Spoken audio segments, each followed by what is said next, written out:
कृष्ण चैतन्य प्रभु नित्यानंद श्री अद्वैत गदाधर शिवासादि गौर भक्त वृंद। जय श्री कृष्ण चैतन्य प्रभु नित्यानंद श्री अद्वैत गदाधर शिवासादि गौर भक्त वृंद।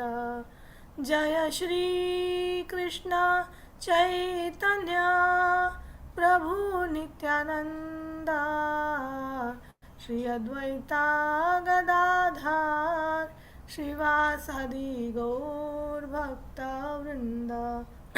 हरे कृष्णा कृष्ण कृष्ण हरे हरे हरे राम राम राम हरे हरे। हरे कृष्णा कृष्ण कृष्ण हरे हरे हरे राम राम राम हरे हरे। हरे कृष्णा कृष्ण कृष्ण हरे हरे हरे राम राम राम हरे हरे। हरे कृष्णा कृष्ण कृष्ण हरे हरे हरे राम राम राम हरे हरे। जय राधा माधव कुंज बिहारी जय राधा माधव कुंज बिहारी गोपी जन वल्लभा गिरिवरधारी। जय गोपी जन वल्लभा गिरिवरधारी जय राधा माधव कुंज बिहारी। यशोदानंदन व्रज जन रंजन यशोदानंदन व्रज जन रंजन यशोदानंदन व्रज जन रंजन यशोदानंदन व्रज जन रंजन। यमुना तीरावन चारी यमुना तीरावन चारी जय राधा माधव कुंज बिहारी जय राधा माधव कुंज बिहारी। जय राधा माधव राधे राधे जय राधे जय राधे जय राधे जय श्री राधे। जय प्रभुपदा श्रीला प्रभुपदा जय प्रभुपदा श्रीला प्रभुपदा प्रभुपाद प्रभुपाद प्रभुपाद जय जय Prabhupada.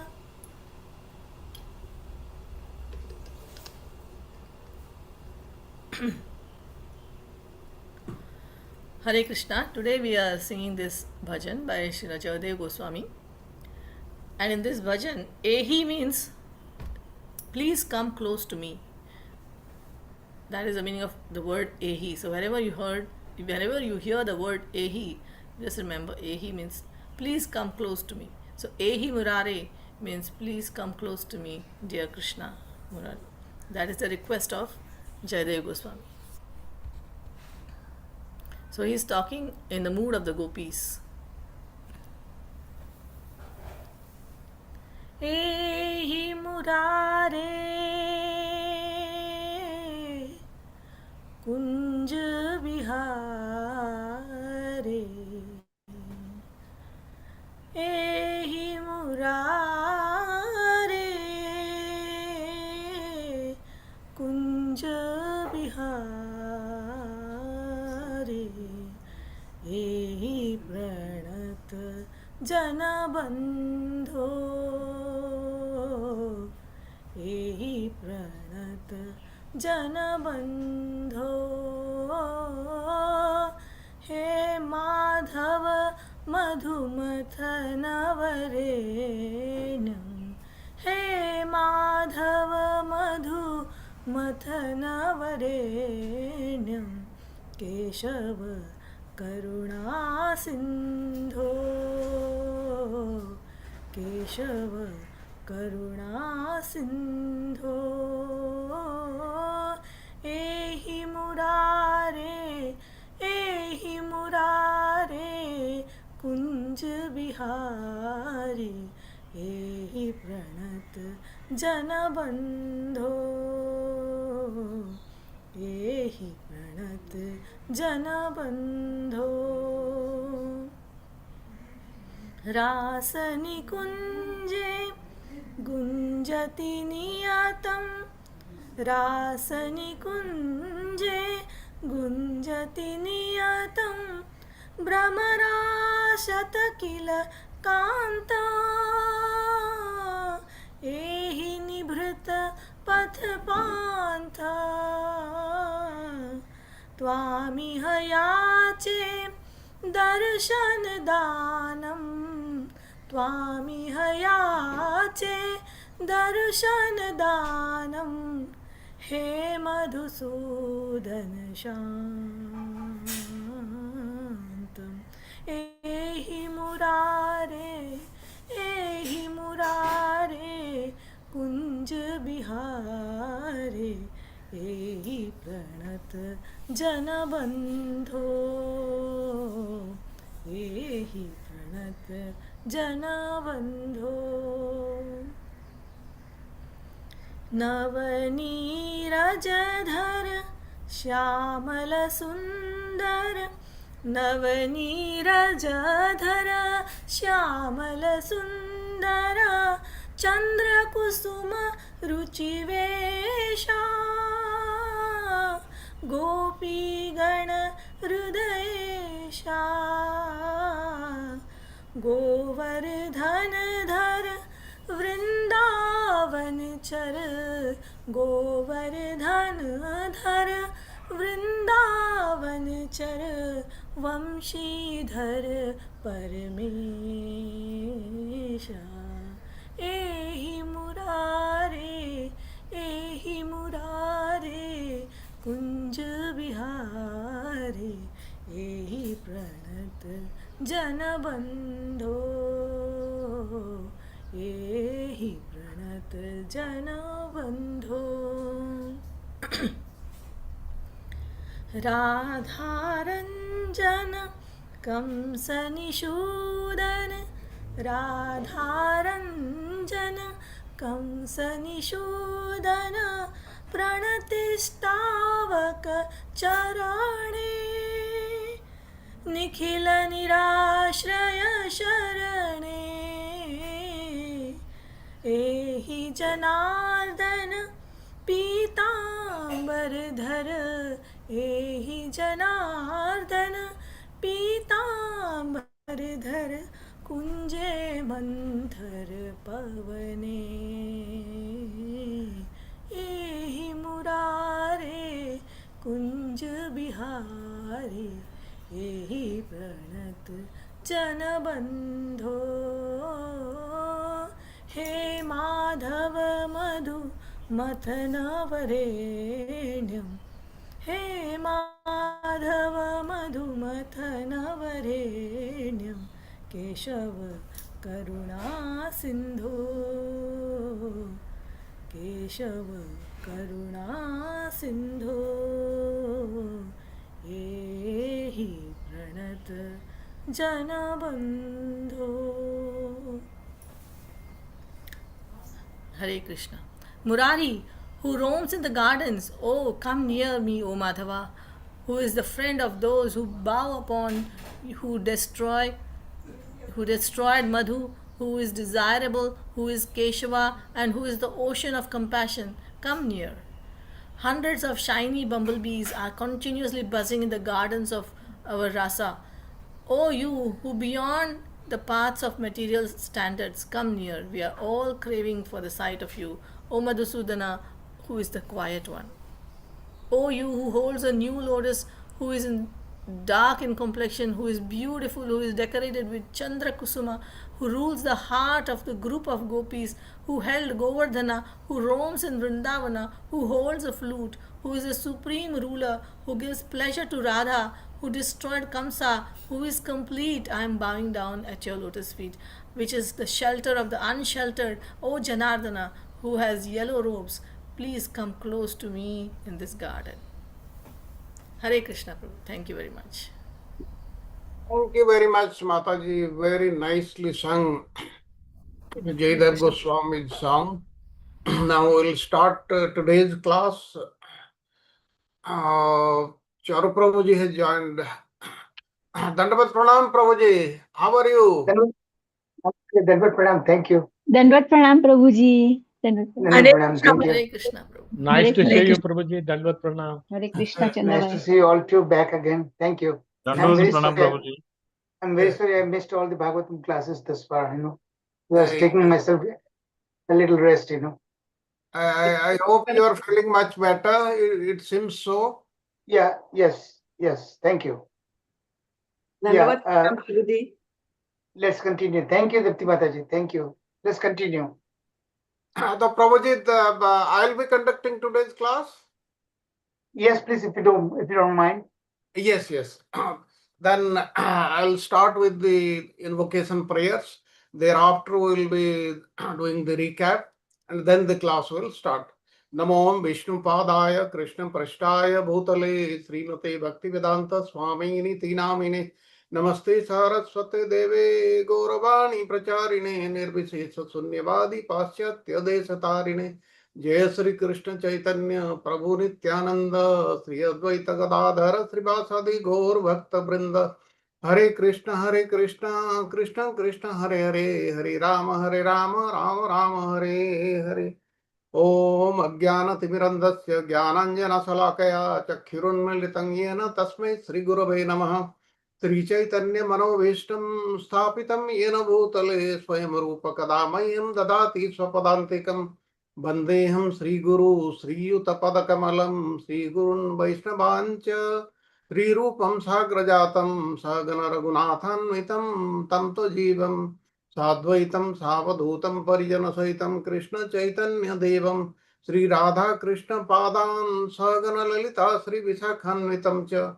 He Krishna Karuna Sindhu Deenabandhu Jagatpate Gopesha Gopika Kanta Radha Kanta Namastute Tapta Kanchana Gourangi Radhe Vrindavaneshwari Vrishabhanusute Devi Pranamami Hari Priye वंशा कल्पतरुभ्य च कृपा सिंधुभ्य एव च पतितानां पावनेभ्य वैष्णवेभ्य नमो नमः पंचतत्त्वात्मकं कृष्णं भक्तरूपस्वरूपकं भक्तावतारं भक्ताख्यं नमामि भक्तशक्तिकं जयतां सुरतो पोङ्गुर्मम मन्दमतिर्गति मत्सर्वस्वपदाम्बुज राधामदनमोहनो दिव्याद् बृन्दारण्यकल्पद्रुमा श्रीमद् रत्नाङ्गर सिंहासनस्थितो श्रीमद् राधा श्रीलगोविन्ददेवौ पृष्ठालीविसेव्यमानो स्मरामि श्रीमान् रासरसारम्भी वंशीवटतटस्थित कर्षणवेणुस्वनैर्गोपीनाथ श्रियस्तु नः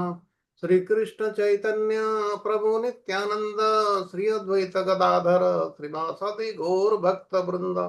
Now we'll offer our obeisances to Sri Chaitanya Mahaprabhu and the six Goswamis of Vrindavan. Namo Mahapadanyaya Krishna Prema Pradayate Krishnaya Krishna Chaitanya Namne Gaurotise Namaha. O most magnificent incarnation, you are Krishna himself appearing as Sri Krishna Chaitanya Mahaprabhu. You have assumed the golden color of Srimati Radharani and you are widely distributing pure love of Krishna. We offer our respectful obeisances unto you. Krishna Varnam Tisa Krishnam Sangopangostra Parsadam Yagya Sankirtana Prayer Yajanti Sumehidasa.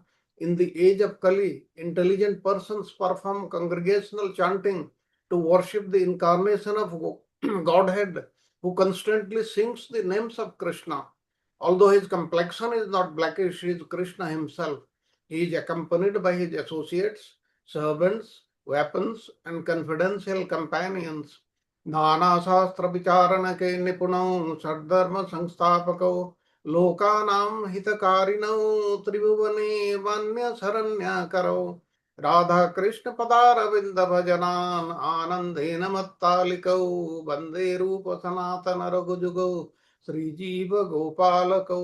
I offer my respectful obeisances unto the six Goswamis of Vrindavan, namely Sri Rupa Goswami, Sri Sanatana Goswami, Sri Raghunatha Bhatta Goswami, Sri Raghunatha Dasa Goswami, Sri Jiva Goswami, and Sri Gopala Bhatta Goswami, who were very expert in scrutinizingly studying all the revealed scriptures with the aim of establishing eternal religious principles for the benefit of all human beings. Thus, they are honored all over the three worlds, and they are worth taking shelter of, because they are absorbed in the mood of the gopis and are engaged in the transcendental loving service of the divine couple, Sri Radha and Krishna. Om Namo Bhagavate Vasudevaya, Namo Bhagavate Vasudevaya, Namo Bhagavate Vasudevaya. नारायणं नमस्कृत्य नरं चैव नरोत्तमं देवीं सरस्वतीं व्यासं ततो जयमुदीरयेत्. नष्टप्रायेषु अभद्रेषु नित्यं भागवत सेवया भगवती उत्तम श्लोके भक्तिर्भवति नैष्ठिकी. हरे कृष्ण कृष्ण कृष्ण हरे हरे, हरे राम राम राम हरे हरे. हरे कृष्ण कृष्ण कृष्ण हरे हरे, हरे राम राम राम हरे हरे. हरे कृष्ण कृष्ण कृष्ण हरे हरे, हरे Ram Ram Ram Hare Hare. In the beginning, I welcome all the devotees to the today's session. This class was to be taken by Charu Prabhuji, but since he is unwell, he has entrusted this task to me. I hope I will be able to do justice. But before we start the class, let us have a recap of the last lesson, which was covered previous weekend, day 2. Thank you, Prabhuji. Hare Krishna. Please accept my humble obeisances. All glories to Srila Prabhupada. Dandavat Pranam Charu Prabhuji. Welcome to our class. I hope you're feeling well. So, let us start our class after the beautiful Kirtan Seva and invocation prayers. In the last class, Charu Prabhuji covered two sutras, Sutra 2 and Sutra 3, in which the topic Adhikarana was that about the origin of everything, and that the Supreme Brahman has to be understood by the Vedic scriptures only. So let us start with our first sutra, which is Sutra number 2. So it is 1.1.2, wherein the Adhikarana is the origin of everything. In the Vedic cosmology, the only one path guides. Is it true that only one path guides to the source of creation? No, many paths. Many path guides. So, according to the Vedic tradition, what is Brahman then? Brahman is the ultimate source of all the creation, Mataji. Okay, yes, Prabhuji. Yeah, the same thing. Brahman is the ultimate source of all creation, and it's also maintenance and everything. Everything that exists, he is the source of all. And what are the qualities? What is the ultimate issue here, Vishaya? Yeah, so Vishaya, if you look at here, three things are talked. It's a Jiva or the Ishvara. Ultimately comes to the Brahman. So, but who is called exactly Brahman is that in individual jiva, or it is that the supreme from whom everything comes. So I think that is what is the essence of everything. Thank you. Yeah, Thank you. So that's the yeah, issue here. yeah. Yeah. So that is the doubt. So coming back to the issue, what is the doubt over here? Samshaya, point number 2, the point of confusion about Brahman. Okay, one question before that. Is Brahman and Bhagavan same or different? It is same. Same, yes. Ultimately, conclusion, we'll see it is the same. Brahmaniti, Paramatmaiti, Bhagavaniti. But this You know, terminology, the confusion is because Jivatman is also called Brahman, you know. Yes. Yeah, Uh, yeah, nature, material nature is also called Brahman. So Brahman. that's why it is kind of confusion. What is it? Yeah. What's really what we are talking about? yeah. Which Brahman we are talking about? Correct. Now, devotees know that there is a we call supreme Brahman, what we call absolute truth, Brahman, Paramatman, Bhagavan. So to distinguish from ordinary jivas and even material nature, that's why we bhakti, bhaktas, devotees are referred to as the supreme Brahman, the absolute truth, right? But here, the opposing party is thinking that it might be Jivatman, and they are making a case for it. Yes. And how the Vedic conclusion is going to resolve in a very convincing manner. That is what the issue here for the whole this today's class. Yes, Professor. So you just answered all the following questions. So I'll directly go to slide 3. So we see the contrary viewpoint. So these some Vedanta schools are creating this doubt that Jivatma and Brahman is the same. So what are the contrary viewpoint of these critics? What examples from which Upanishads are they citing to prove their point? Yeah. It So is a- here is the the essence how you look at here. So again, Chandradeva Upanishad says talks about Jivatman in talking about Bhuma indicates Yeah. that individual Jivatma rather than the supreme being. So Yeah. difference are there. Many different. They are giving a different opinion here. Again, but if you come down to given dictionary meaning also, Brahman and Atman, are they So here same? today we are hearing a new concept, Bhuma. Okay. Bhuma, yes. So Yeah. let's understand that concept. What is Bhuma? So Bhataji, go ahead and pose your question. You already did that, right? Yeah. Yes, Prabhuji. So these Vedanta schools, they are creating this doubt that Jivatma and Brahman is the same, and for that they are citing examples from these Upanishads stating that the meaning of the Bhuma is this, and hence this proves that Jivatma is Brahman.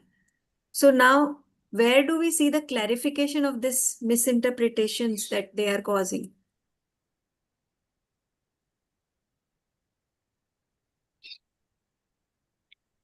How do we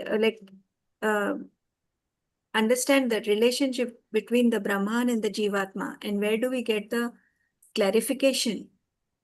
Yeah, we get This question Mataji is posing is very important, okay? Because this is what one of the ways we are going to try what Govinda Bhashya is trying to resolve that issue, okay? It sent from Sanskrit dictionaries. Yeah. So here, like, By but then Vedic Huh. scriptures. Vedic scriptures, correct. So, but then what is the like they are saying that Brahman and Jivatma are the same. So, what is the viewpoint? What is the Vedic conclusion? Are they same?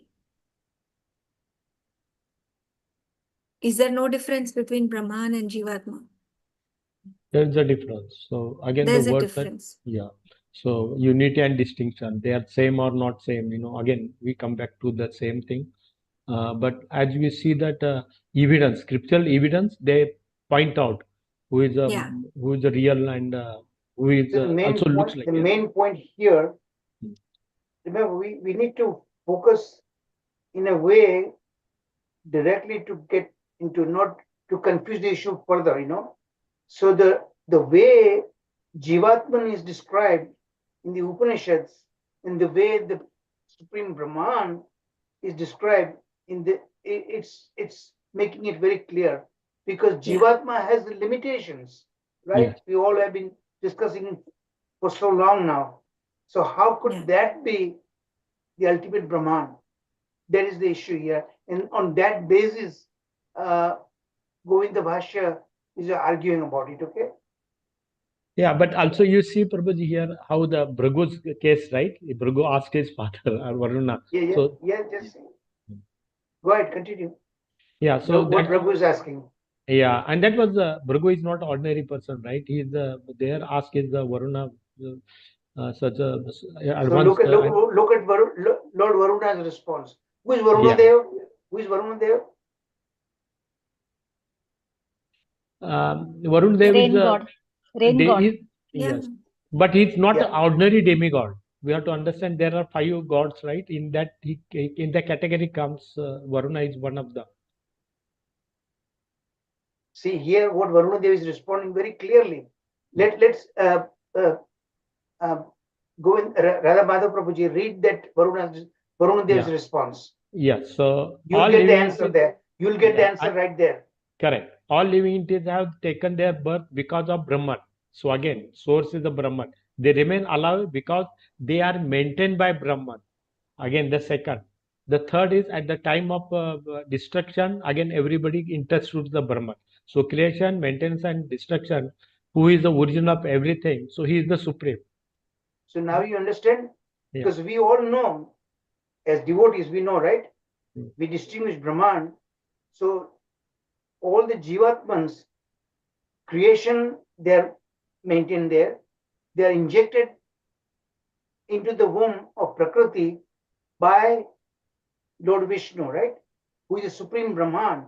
Yes. So Jivatma himself, right there, it is a limitation. And it's going back again in Lord Vishnu. Yeah. So Lord Vishnu, form of the Brahman, is the supreme over the ordinary Jivatmans. You see the limitation of Jivatmans? Jivatman does not create the supreme Brahman, but the other way around. And that Taittiriya Upanishad is being quoted. That is what making a distinction between the supreme Brahman. Now, of course, Advaitavadis, they don't call supreme Brahman, right? That's why the confusion lies there.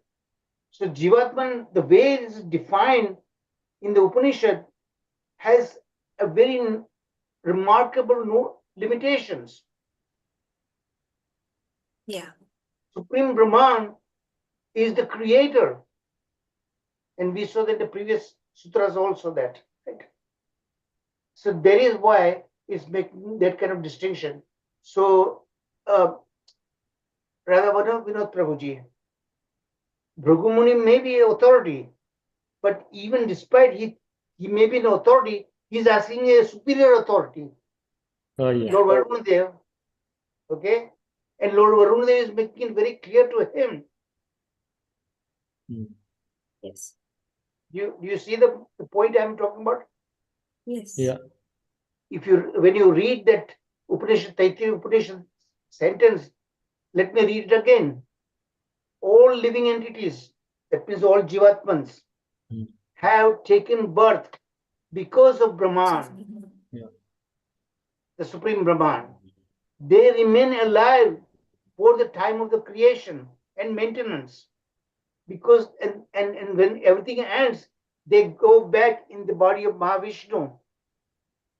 And until the next cycle comes, if the Jivatman is not purified, they is again going to be injected into the material Prakriti, material nature.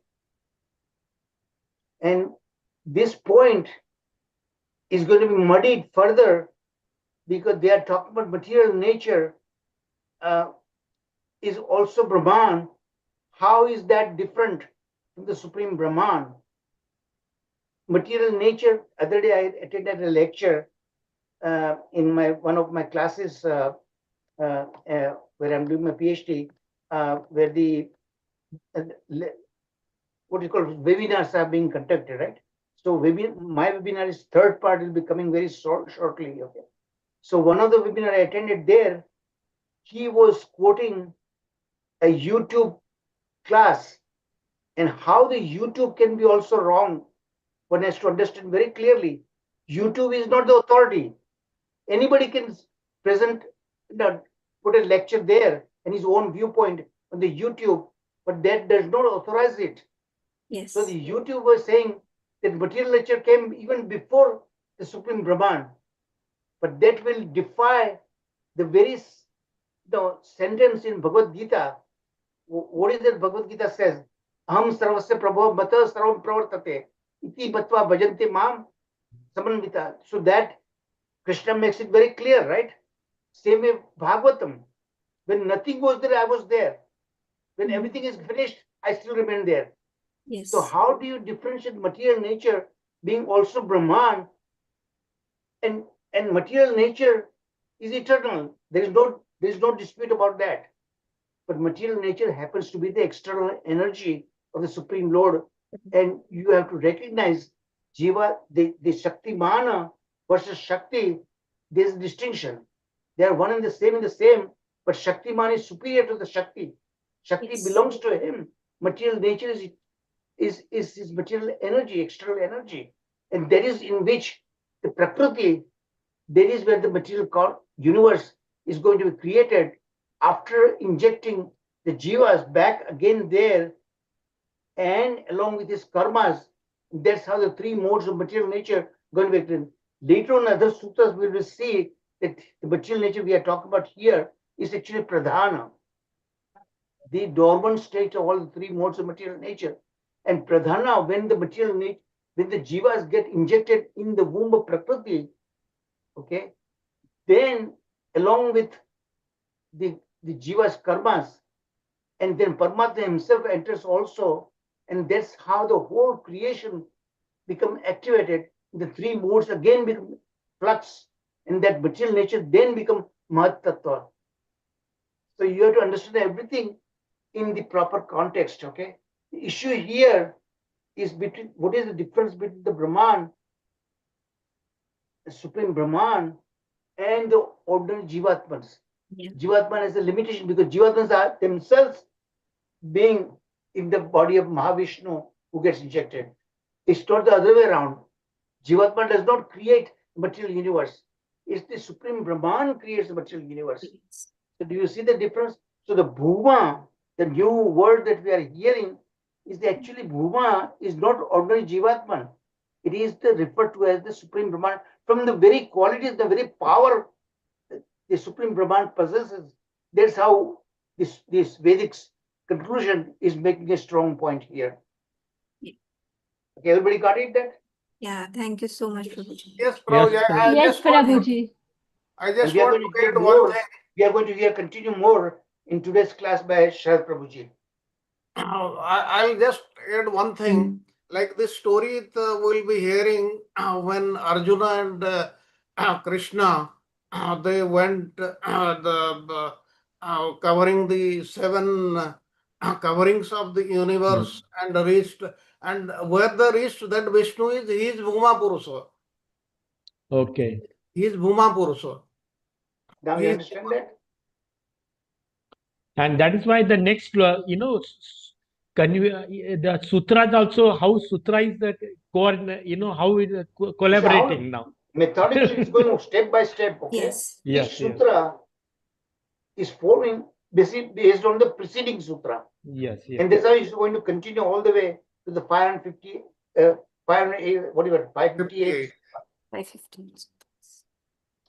I'm sorry, I'm interrupting Mataji. No, Prabhuji, that was very, very important. Prabhuji, things are getting more clearer. Clear. Now, yes, I think we need a discussion, Prabhuji, even if this extend little, because the base will become more clear, Prabhuji. Yeah. Yeah, We thank need you. little. Thank you, Go Prabhuji. ahead. Thank you Let me so much. continue. I'll go I'll ahead try my with best slide. not to interrupt you unnecessarily, okay? No, where it is important, you should, Prabhuji. It only Because you have a Prabhuji, finite it is time very, limit, very you know. required. Your very required way. One Yes, has to Prabhuji. understand, from muddied water, his opponent is always going to muddy the water to prove Yeah. his point, okay? So you have to go through that mud to clarify the water. Yes. Yeah. So I'm just telling you how to understand and how to approach. And when you give the answer, give it to the point very clearly in a concise manner. yes, Okay, go Prabhuji. ahead. Continue. So keeping that understanding in mind, whose authority is considered on this particular subject? Yes. Veda Vyas authority. His is the authority. So what renders Vyasdev's insight as so conclusive? Why is Vyasdev considered authority? Why is his insight considered to be so conclusive? Yes, he only wrote Vedanta Sutras, right? Yeah. He is the authority. He's the brought author up of author he's of the it. author of Vedanta Sutra And He is he's the the- incarnation of of the Lord. also. of the Lord. Lord. Yes. Narayana. That is the right answer what Raksha Mataji gave. Yeah. He's the compiler, but he is the supreme authority because he is the expansion of Lord Narayana, Yes. the supreme Brahman. So how do we conclude? Can anyone please explain the conclusion of Adhikarana 2? That the origin of everything is the Supreme Personality of Godhead. It is exactly distinguishes between the Brahman, Mataji, between Brahman and the Supreme and individual Jivatmas, especially the confusion between the Supreme and the Jivatman. Okay, so general perception is that even Jivas are also Brahman, that it differentiates, yeah, and provides a clarity for us. Yeah. Yes. We are the part of the Brahman. We are not Yeah. the Brahman. And second point is we are qualitatively not same, quantitatively, qualitatively same, quantitatively not same. Correct. So this is the conclusion is that the impersonalists or some Vedanta schools are creating a lot of misinterpretations, citing certain references from the scriptures, and how it is being clarified by where we can see the clarification in which scriptures and who is the authority of the scriptures, and exact understanding that the Jivatma and Brahman are same in quality and not in quantity. Okay, so let us proceed to slide 5. Define the term Janmadi. So now here we will come, the sutra is saying that Brahman is from where everything comes, that he is the creator. So here the verse is cited, Janmadi Asya Yatha, for which we will see the clear understanding where we will see the relationship between Brahman and the universe and individual Jivatma.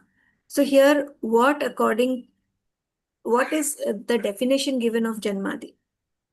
Janmadi is referring to the complete cycle of Yes. complete cycle of material matters, material existence. Okay. So which is How do talking you about break up conception.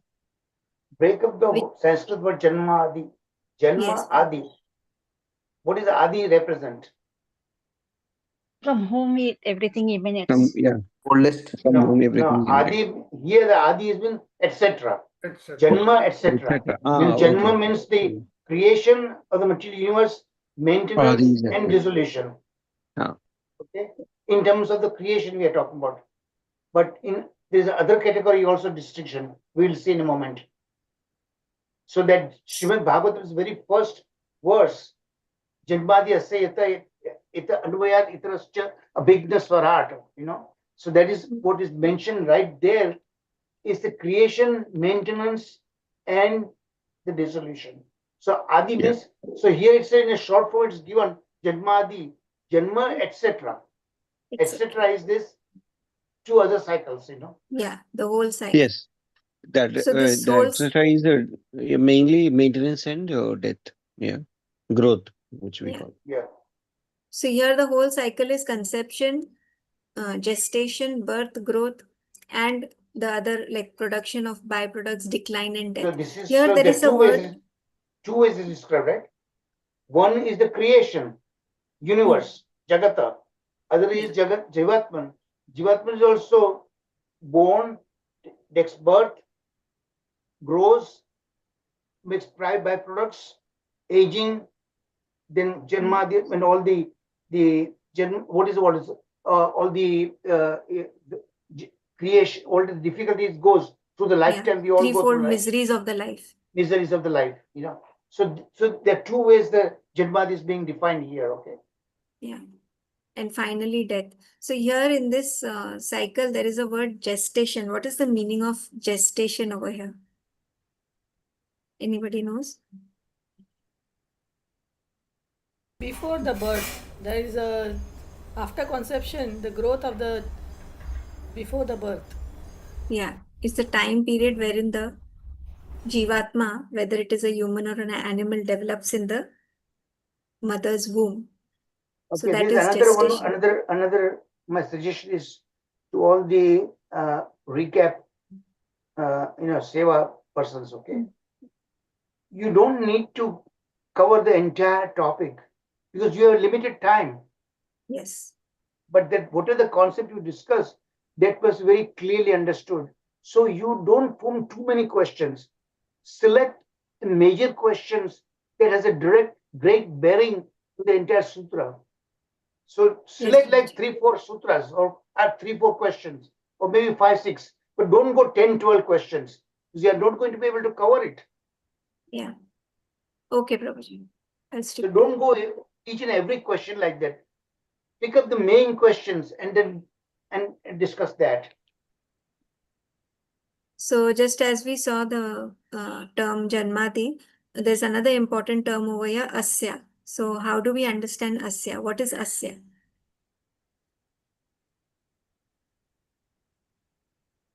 Good question. These are the three main, because that defines the sutra, right? 3 words are there. Janmadi Asya Yataha. Asya means of this material universe, which is mentioned there. So Janmadi Asya. So Janma means birth, or Adi means etc. So Janma Adi of what? Of this material universe. Asya means Right. of this material universe. Yes. Right. Correct. Okay. So which aspect of Brahman is important for understanding? Compared to what the Jivatmas are limited.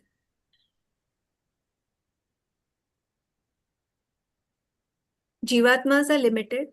The Supreme Brahman is unlimited. So the Jivatmas are limited in comparison to the Supreme Brahman, because the Supreme Brahman is unlimited. Now we come to the another important role, Yata.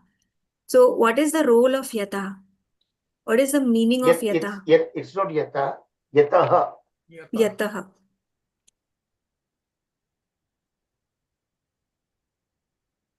From whom everything Correct. is created. From whom?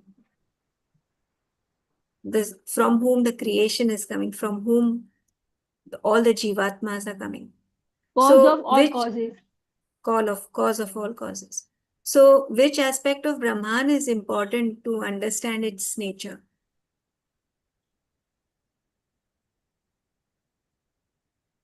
What is the misinterpretation that they are trying that is here?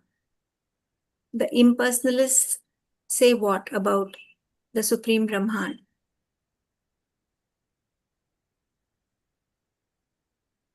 Okay, I'll come to another question. What is the nature of Brahman?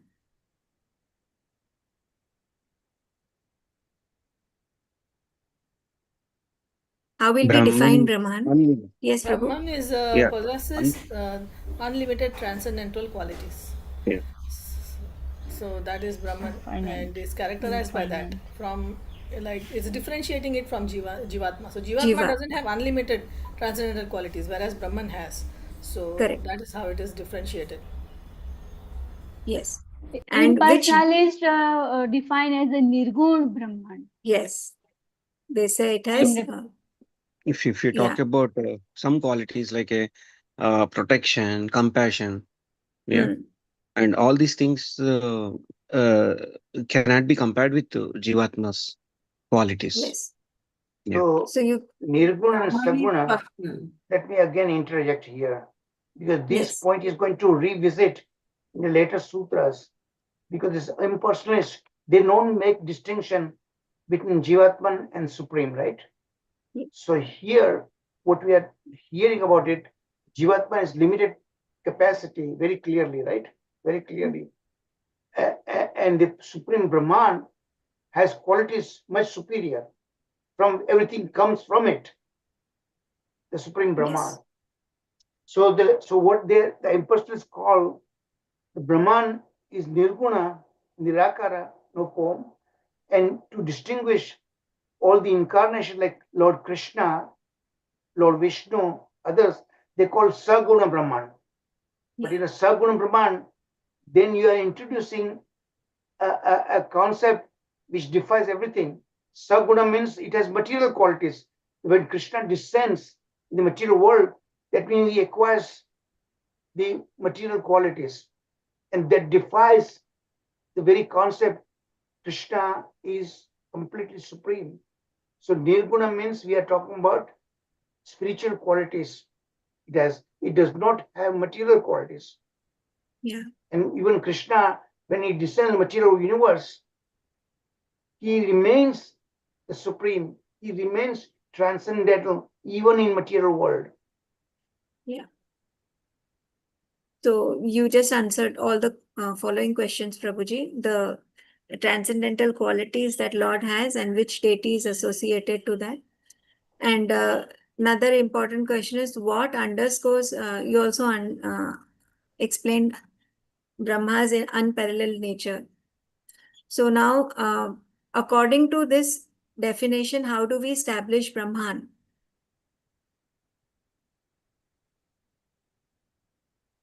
That also you just said that how, but here there is one example, one analogy given. So can anybody explain that analogy? Just like the father and son, sons carries their father's name and they follow the father's footsteps, but they don't match in depth and breadth of his Correct. father's knowledge and experience. Yeah, correct. Thank you, Mataji. So I proceed to slide 7. What are the sufferings of material life?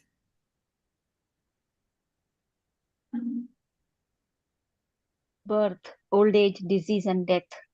Correct. sevenfold miseries. Sevenfold Trividha miseries tap are, and Bhavaroga. yes. Thank you, Mataji.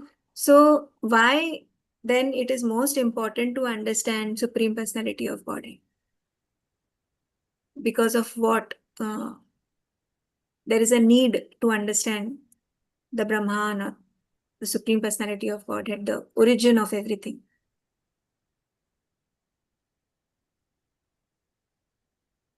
Understanding this personal experiences of the material, so we need this suffering to be resolved.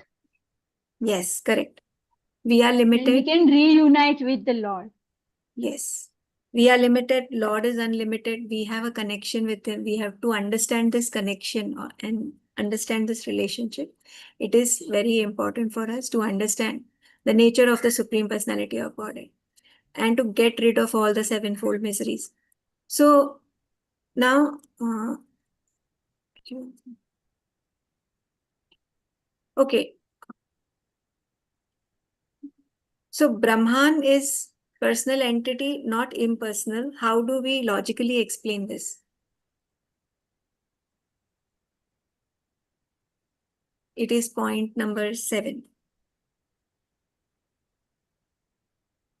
How do I prove that Lord is also personal, not impersonal?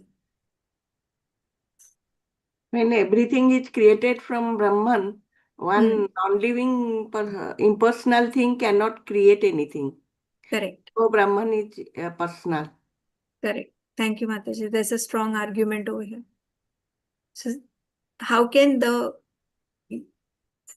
universe, which is full of form, can be created by something that is formless?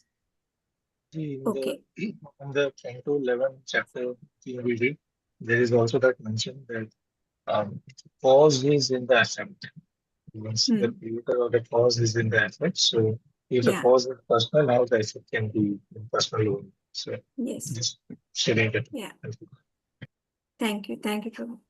So why is the personal aspect of this also answers the why the personal aspect of Supreme Personality of Godhead necessary?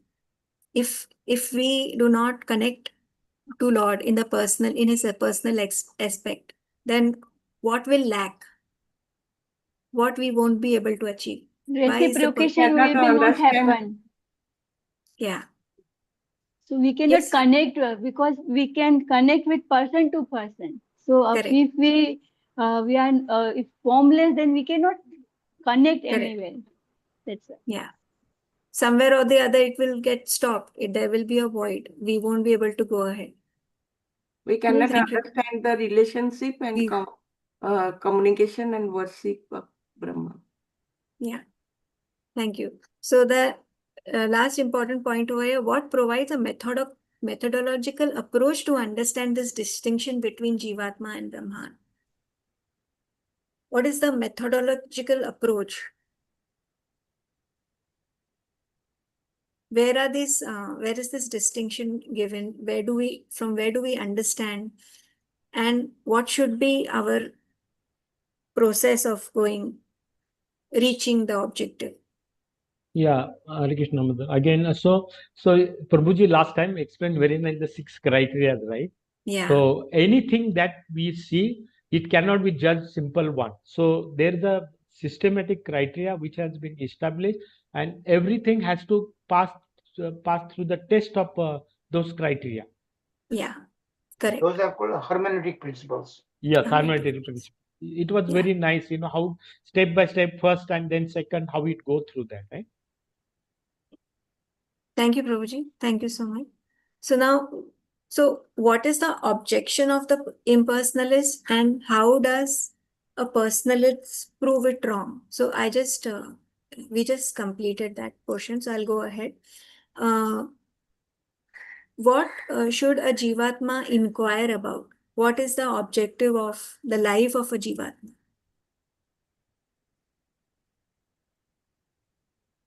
What is the need over here? What is emphasis given on? What To know inquire? Brahman, that jignasa should be there.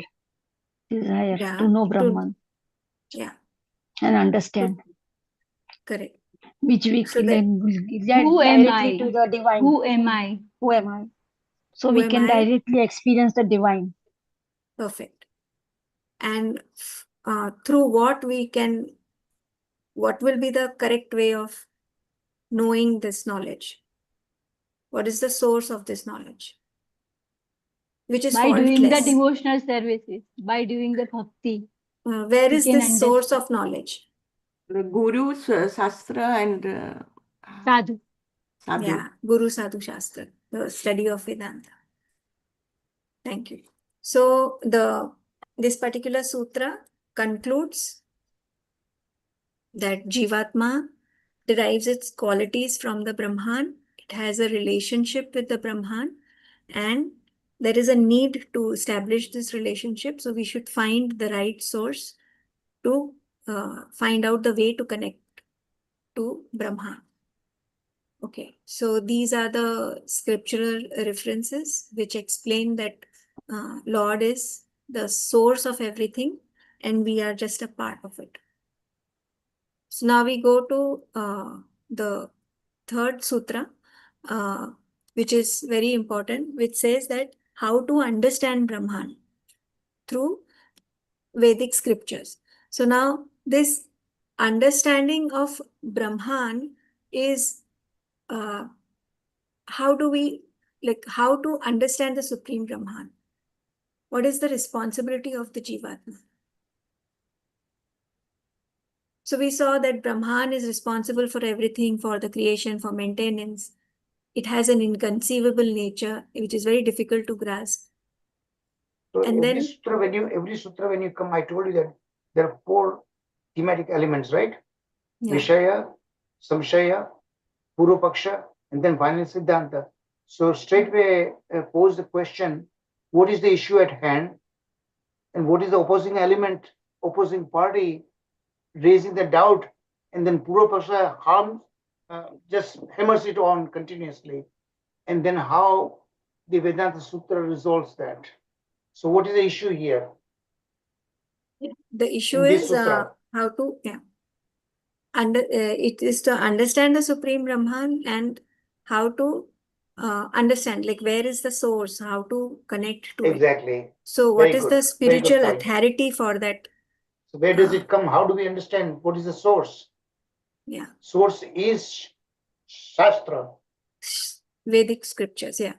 Yes. Evidence And is, that's coming straight from the Supreme Lord, right? From his breathing. yes. Okay.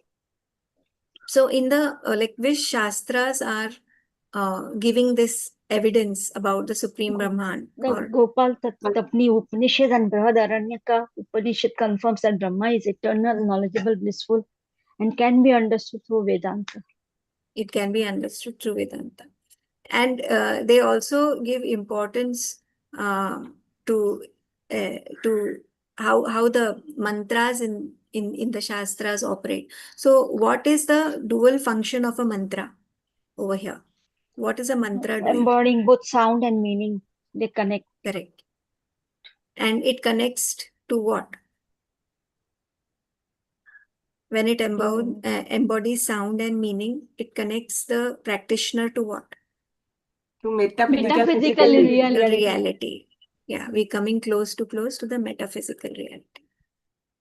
Okay, then there is a samshaya over here. Is it possible, like, why it is, what through normally, like, if not Vedas, then according to the Western philosophers or the Western understanding, how are they trying to understand Brahman, and what is their limitation? Where Again, logic and reasoning, Yeah, show they me the do it proof. through logic and reasoning. Deduction process. Normally because anything they see test with that. Hmm. Okay, but is it possible to understand Brahman through logic and reasoning? Is it the right way? No. Oh, And why it is not? Brahman cannot be comprehended. That is why mental speculation and scriptural study is necessary. Correct. Thank you, Mataji. It's a beyond also mundane, like a knowledge is- that we have. Yes. It is And inconceivable. logical and all mundane actually. Yeah. Yeah. Okay, so because it cannot be understood through logic and reasoning. Why? What are the faults? What are the limitations of human reasoning? Because we have 4 limitation. Defects. Yes. We have 4 Defects. defects, that's why. Yeah, anybody can emphasize on these defects? Yeah, we are always have a cheating propensity. We are always in illusion. We Correct. are made to make mistakes, and our senses are imperfect. Imperfect, yes. Yeah, imperfect and limited also. Limited. So, and transcendental subject cannot be understood with material tools. So hence there is a limitation to it. So so then how is the divine path enlightened or revealed? Through what? What is the only way of knowing Brahman? When Brahman reveals himself, Correct. then only we can understand is- Brahman. Perfect. Thank you, Mataji. That was the key point. So let's go ahead. Now, understanding the Supreme Lord. This is all being discussed earlier. So I'll quickly go to the next. Lord cannot be understood through our logic and reasoning. We have to, the source of understanding and knowledge about Lord is there in the Vedas. So we have to connect, take the guidance of the Vedas. So this whole thing is a little repetition. So I'll just kind of quit this. So here there is a like Upanishads or the scriptures are guiding to what? Like what is the goal of the Upanishads or It the gives scriptures? insight to Supreme Brahman, emphasizing the eternal nature of the Brahman. Correct. And that Brahman is unchanging, and we have to, like, it cannot be achieved through material pursuits. Hence, there is a higher purpose of life which should be followed. So that is the conclusion of this particular thing. So now let us quickly go through CC Das summary. Where do we see the absolute, exactly where in the scriptures do we come across the nature of the absolute truth, that is Brahman?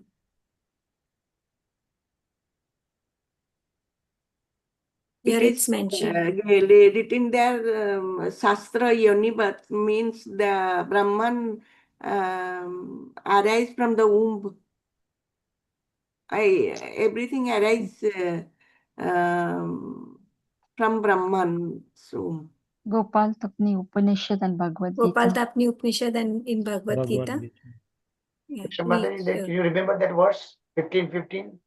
Yes, Prabhuji. Sarvacham Sarvasya Radhi chaham hridhi sannivishto mata smriti gnana pohanam cha vedesha sarveham vedyo vedanta krudit vidhiha chaham. So now see, the sutra is all about that the Shastra is authority, right? And that Shastra Yes, is authority is coming straight from the Supreme Authority himself. Yeah. So that is why it ties up with the sutra. Yeah. It authenticates the sutra itself. Yes, Prabhuji. So here we see we can understand the nature of absolute truth from the scriptures, and human reasoning has limitations, which we already saw. And then Shastras play a very important role to guide the Jivatma, okay, towards the eternal Brahman. And Brahman should be understood through the Upanishads. So when we are studying Upanishads and Vedanta Sutras, using Srimad Bhagavatam as the commentary, we are able to understand the Lord in the right perspective. And here there are some arguments that are against pure logic. What are these arguments?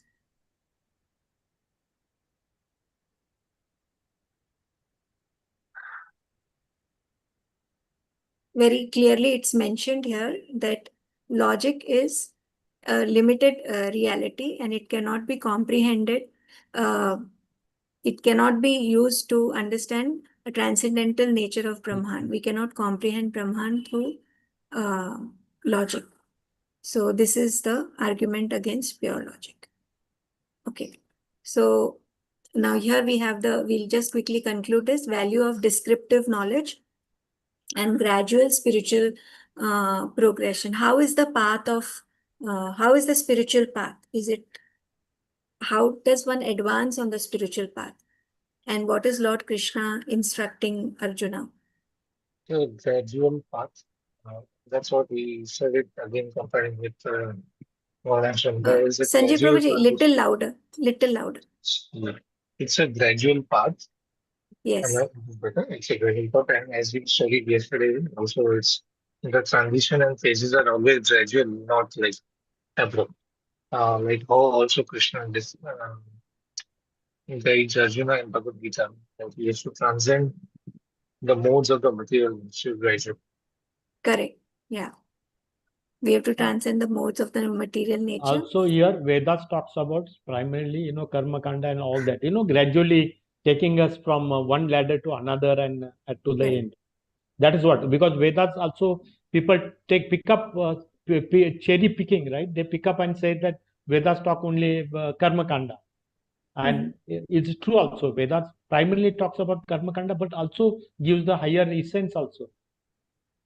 Correct. And we have to catch the higher essence. We don't have to get stuck on the karma kanda. And here it is mentioned that how treasure map is valuable despite being description. Upanishads and our Shastras are also equally valuable to get the descriptions of the Supreme. So this is the very important thing, and the path is very gradual, and the knowledge of the Supreme Lord is imperishable, and it is, you don't have to, like, whatever little you get, the progress, you will start from what you've already progressed. We don't have to start from the scratch again. So the Upanishads, the Guru Sadhu Shastra, they are guiding us perfectly to walk on the right channel and go on the right path. So I end here, Prabhuji, the recap. Over to you. Hare Krishna. Please forgive me for the mistakes. Hare Krishna. Thank you very Over much, to you. Samantha Mataji. मुझे one point is here that अगर जिसको भगवान के प्रति श्रद्धा नहीं है, जो atheist है, तो वो साधु शास्त्र और गुरु को भी कभी नहीं मानेगा, तो कभी वो समझ ही नहीं पाएगा कि रियलिटी क्या है. Is Good it true, point. Prabhuji? Very good point. But after many births, Krishna said, everybody eventually follows my path. Maybe millions of births, he will come one day to say senses. बहुनाम जन्मनाम अन्ते ज्ञानवान वा प्रपद्यते. No, but that is meant for who wants to progress. But the other artists, they may not be today, but someday they will come, right? Yeah. So मगर उससे क्या होगा कि हेवॉक जो हो रहा है अभी गॉडलेस सोसाइटी की वजह से, so all have to suffer. Okay, we can discuss these things, but let us start today's class. Now, today's class, the lesson is lesson 4, and I'll be covering sutras 4 to 6, 4, 5, 6. We have already learned 3 of them, and we'll learn the next sutras. Now, these 3 sutras, they cover 2 adhikaranas. The 4th adhikarana, sutra 4, and adhikarana 5, sutras 5 and 6. Now, just in very brief, till now we have gone through 3 sutras. The first sutra was Athato Brahma Jigyasa. Therefore, since we have got the human life form and we have attained all the facilities, it is time to inquire about the Brahman, who is the absolute truth. And then the second we learned Janmadi Yasya Yata. That means Brahman, who is the Supreme Personality of Godhead, is he from whom everything comes, everything emanates. And 3, Sutra 3, Shastra Yonivat, that means the Supreme Absolute Truth cannot be known merely by reasoning. He is known only through the Shastras. Now let us go to Adhikarana 4, the personality of Brahman confirmed by the Vedic literature. Now it is continuation of the previous. Previous says Shastra Yonivat means everything is given in the Shastras. And here it says the personality of the Brahman is confirmed by the Vedic scriptures. Everything what we are talking, that is given in the Vedic literature only. Now, point number 1, Adhikarana overview. First is Sangati, that is the continuity. How it gets continued to the previous one. Now, you see, these are all sutras. Sutras is like a thread, just 2 to 3 words, and they carry on like this. As we know, there are 558 sutras, and they carry very deep meaning inside those 2-3 words only. That we have seen in the 3 verses, we will see in the future also. Now the discussion builds on previous arguments regarding the nature of Brahman. That's why Sangati refers to the logical connection or continuity in philosophical discussions in Vedic text. How it is connected with the previous sutra. Brahman is the ultimate reality or consciousness that is central to Vedic philosophy. All the Vedic literature, they say this only and nothing else. Then those 4 things will go one by one. The first one is Visaya, thesis. The Vedas sing not of abstract energy but of a living person. This Okay, extend the PowerPoint. Extend the PowerPoint. Oh, yes, Prabhuji. Yes. In the previous class we have learnt, and in today's recap also we have seen that the Supreme Lord is a person only.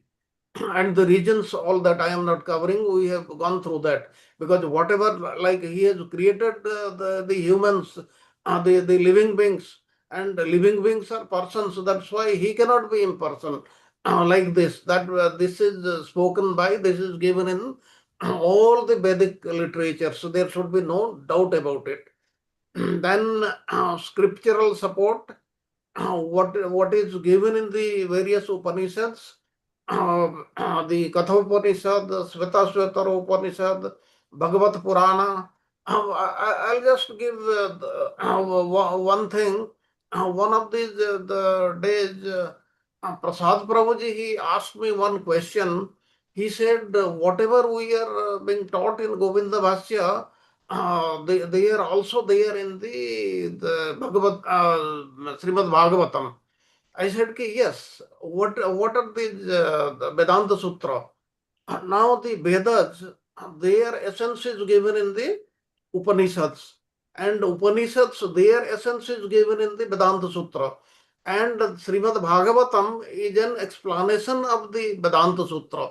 That's why many of the things you will find we have already learned or will be learning in our subsequent lessons in the Bhagavad Gita classes, Srimad Bhagavatam classes.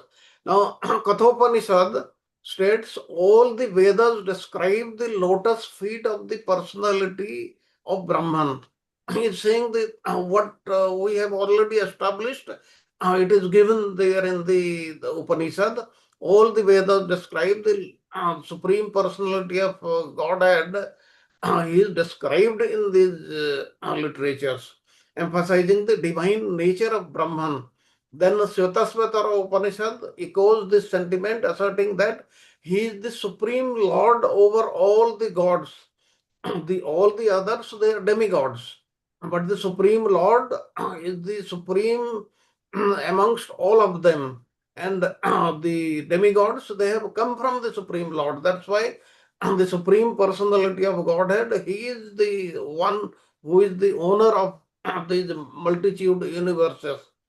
And he creates, he maintains, and he dissolves the universes at his will. And furthermore, the Bhagavad Mahapurana highlights the personal attributes of Brahman, describing him as the shelter of all, distinguished by his transcendental qualities. That is, he has got all the transcendental qualities, and that's why he is the supreme personality of Godhead. And this is also given in many other Upanishads, like in the Gopal Tapani Upanishad, it is given that the personality of Brahman is glorified by all the Vedas. Gopal Tapani Upanishad is part of Atharva Veda. Then in Krishna Yajur Veda, it gives that all the Vedas describe the lotus feet of the personality of Brahman. Like all these things, they are given in the Vedas. That's why we should take them word to word. There should be no doubt at all. And we should not go by what the impersonalists they talk about this Vedanta. Now we go to the okay.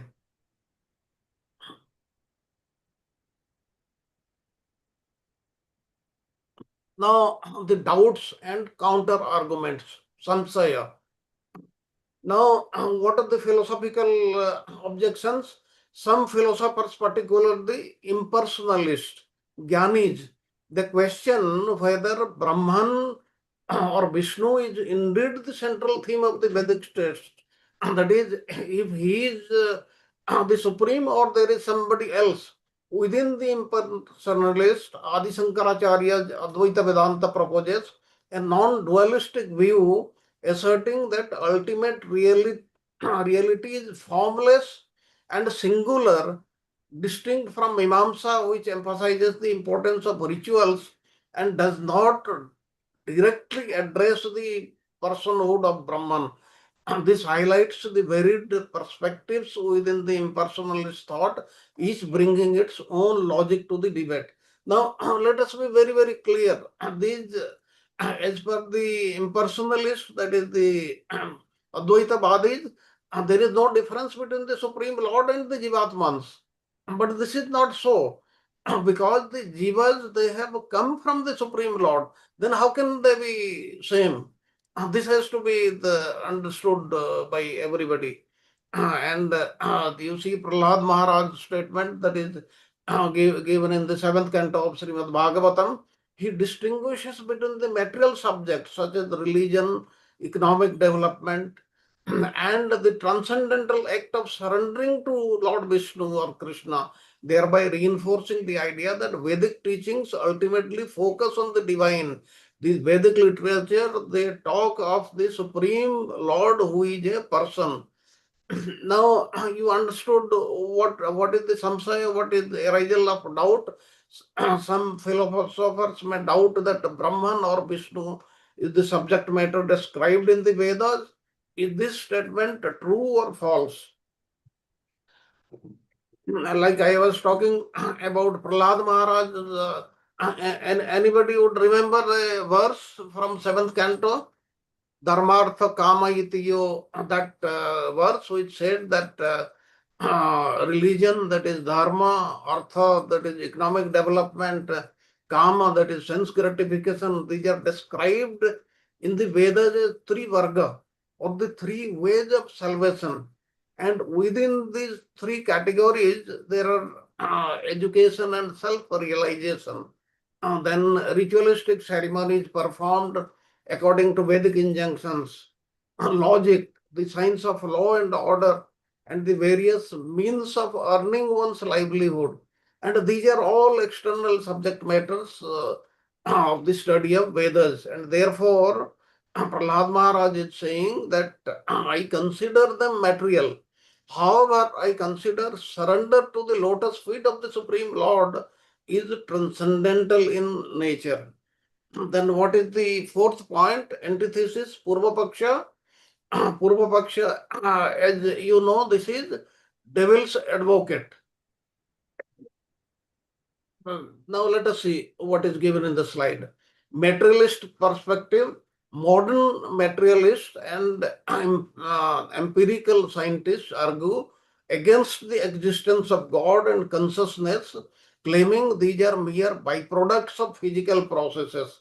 They do not consider the Supreme Lord to be transcendental. They think they are part of the physical process. They are created by nature only.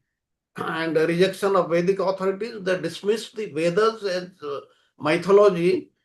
They think that these are the stories which have been created by some people only, and the people are following that while promoting their own ideologies, revealing a lack of integrity in their arguments. Opposing philosophers, other philosophical schools lacking a direct connection to Vyasadeva argue that Vedic literature primarily discusses karmakanda rather than the nature of the Supreme. As you know, the Vedic literature, as we learned today, major portion karmakanda, about 60 to 70% is given in karmakanda. But the devotional service, it is given in very small portion, about 5 to 6%. But we are being told by whom? Vyasadeva. Who is Vyasadeva? He is an incarnation of the Supreme Lord. He is an avatar of the Supreme Lord, Lord Narayana, or Vishnu or Krishna, whatever you may say. That's why he is the authority. And who has compiled this Vedanta Sutra? He has compiled. That's why that is correct. Now here you saw in the Purva Paksha that all these materialists in the guise of empirical scientists, they are giving this speculative knowledge which is not correct. The existence of a large body of impressive ancient literature such as the our great Vedas, which describe the transcendental qualities of the Supreme Personality of Godhead, of the soul, like this, they should be understood by everybody. And therefore, these scientists, they cannot defeat the Vedic philosophy because of its inherent superiority. And our philosophical opponents in various Vedic lineages, without a direct link with Vyasadeva, also maintain that it is not true that the Vedas teach only about Supreme Personality of Godhead. They like to bring up undeniable fact that the bulk of the Vedic literature describes Karma Kanda. But we see that that is also not correct. Let us go to the next slide. Vedic conclusions. What is the Siddhanta? Now we have seen everything. Now let us see what is the Siddhanta, what is the final conclusion, Vedic conclusion. Now Vyasadeva, what he is saying? The author of the Vedic scriptures, Vyasadeva, addresses the objections posed by these philosophers, indicating that the essence of the Vedas is indeed the description of the personality of Godhead and the Supreme Brahman. This is the ultimate thing. The gist is the Vedas give, they talk about the Supreme Personality of Godhead or the Supreme Brahman, who is Krishna himself. The summary of key themes and conclusion. First, about the personality of Brahman.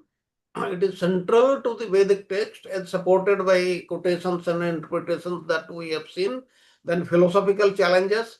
Various schools in challenge this interpretation, often rooted in material or materialism or misconceptions about Vedic literature. Those people who do not know about this Vedic literature, people think they can study the Vedas, but Vedas, they are not studied like that.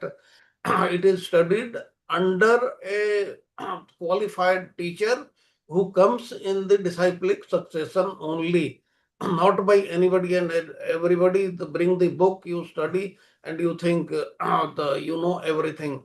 And that's why all these opinions are coming. Now, transcendental versus material, this also we spoke today in the recap session, distinguishing between superficial Vedic themes and the profound spiritual teaching regarding the Supreme Lord God.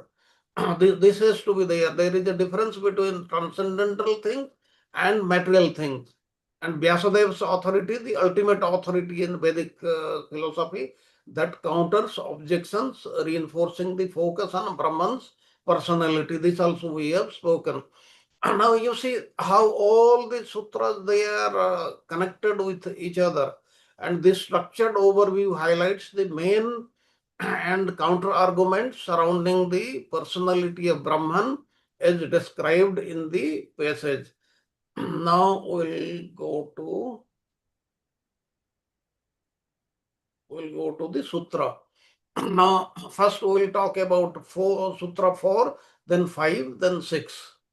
Now what does this sutra say? Tattu samanmayat. Tat means this fact. Tu means but. And samanmayat means because of the agreement of the Vedic scriptures. And what is the full meaning of this? But that Brahman or Vishnu is the sole topic of discussion in the Vedas, and this is confirmed by all the scriptures. This is very, very clear statement. Now, the personality of Brahman is confirmed by the Vedic scriptures. Vedic scriptures which have come to us from the Supreme Lord. Now, in this way, this fourth sutra indicates that the Shastras, they lead to a single conclusion. And what is that conclusion? It is devotional service to the Supreme Personality of Godhead and nothing else. Everything else merely serves this purpose. However, to reach such a conclusion, one has to study the Shastras through the proper process, that is, under the qualified teacher in disciplic succession. receiving the proper conclusions from a spiritual master, spiritual teacher, who is part of the proper disciplic succession. Since, as already we have said, the Lord can't be understood through our limited imagination, our limited logic, our limited knowledge. That's why we have to go through the Shastras. Now, Tat means this, that Brahman is the subject of inquiry. Tu means but, on the contrary. And Samanvayat means because of the consistent teaching of the Vedic scriptures, the goal of the Vedas is not fruitive activity, karmakanda. On the contrary, Lord Vishnu is the sole topic discussed, and this is the agreement of all Vedic scriptures. So there should be no doubt about it. It is crystal clear. Now we'll go through the various points. The central teaching of the Vedas. The primary goal of the Vedas is not to promote fruitive activities, karma kanda, but to focus on Lord Vishnu as the Supreme Personality of Godhead. What do the fruitive activities or karma kanda they teach us? You do this karma, you will go to so and so loka like this. But as we know, they are all temporary. After going to anywhere, what is specified, one has to come back and do the devotional service to go back to Supreme Personality of Godhead. That's why all our actions, they should focus on Lord Vishnu or Krishna, who is the Supreme Personality of Godhead. Now, then point B, Tattva Samanvayat emphasizes that despite apparent contradictions in Vedic literature, see, there are various contradictions you can find out, but those contradictions are because we do not understand them. Once we have understood, then you'll find that there are no contradictions at all, and they all converge on the same conclusion. And what is the conclusion? Devotion to Supreme Lord Vishnu. And this marks a critical transition from ritualistic actions focused on immediate gains to deeper, more profound pursuit of spiritual devotion. If you do various ritualistic activities, then you may get something, your desired result immediately. But this devotional service, it takes time. But what you get, that is permanent in nature. Recognizing this shift from karmakanda to bhakti marks a turning point in understanding the unity of Vedic teachings. All the Vedic literatures, without any exception, they teach only this thing, that Vishnu is the Supreme Lord and one should do bhakti only, where the ultimate goal is greater than mere ritual and illuminates the path toward spiritual realization through devotion.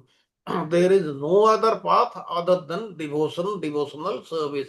Now, Vedic literature's complexity, Vedas are like a vast and intricate river system where numerous tributaries represent the diverse topics that initially appear contradictory or confusing. Just as smaller streams merge into larger bodies of water, every subject and teaching in the Vedic literature eventually converges to the central theme of devotion to Lord Vishnu, devotional service to the Supreme Lord. And this metaphor helps illustrate the complexity and interconnectedness of Vedic knowledge, providing a clear understanding of its comprehensive nature. And Jiva Goswami posits that Puranas serve as a clear guide to understanding the Vedas, with the Srimad Bhagavatam being the ultimate summary. That means the Puranas, they give an explanation of what is given in the Vedic literature, and it is headed by Bhagavat Mahapurana. And as we have learnt, if there are still contradictions, then what is given in the Srimad Bhagavatam, that has to be taken as the authority, as ultimate thing. Now, here what we have learned, because the Vedic scriptures themselves bring us to the conclusion that understanding the actual meaning according to the Vedic interpretation given in various sutras, here samanvayat means perfect understanding after careful or deliberate deliberation. When we apply in this manner, then all the texts of the Vedas they will be understood, and these are given in the various places, like in Bhagavad Gita, Vedaischa sarvair ahamaiva vadyo Vedanta Vedakrit Vediva Chaham.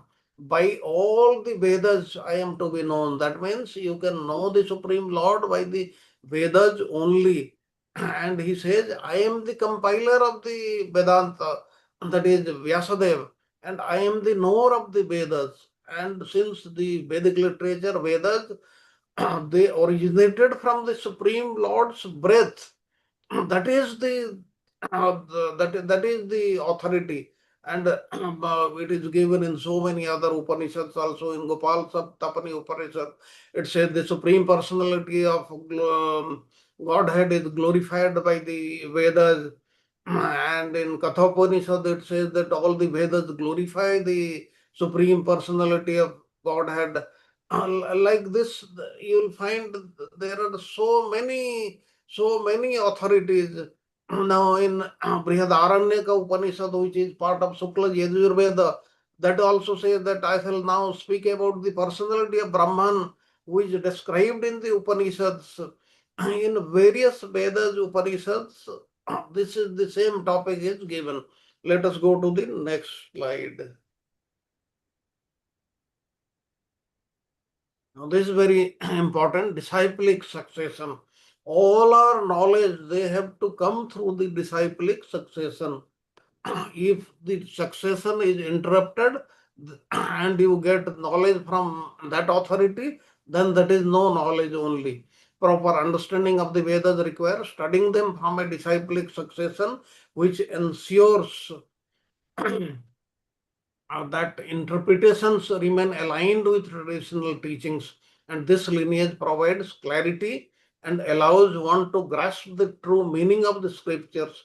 Key figures such as Sri Rupa Goswami, Sanatana Goswami serve as vital links in this unbroken chain.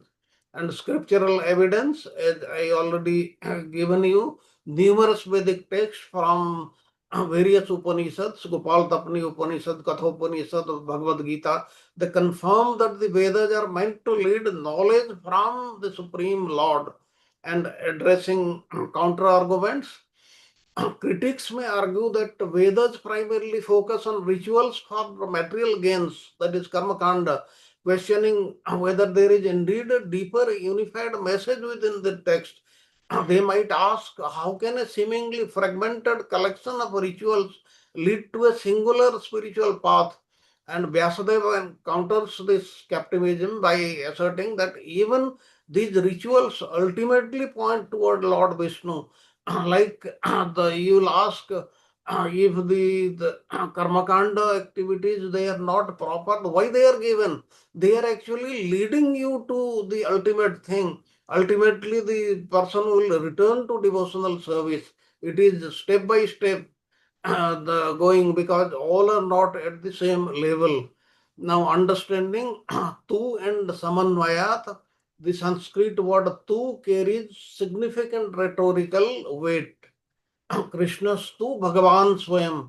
Like Jiva Goswami, he has described this meaning of tu in so many pages in his Krishna Sandarbha, now conveying a sense of strong contrast. While many topics are discussed in the Vedas, tu underscores the main focus on Lord Vishnu. For non-Sanskrit readers, understanding this nuance is like the difference between but and indeed in English, where but introduces a contrast that draws attention to a particular area, helping readers appreciate the hermeneutic principle.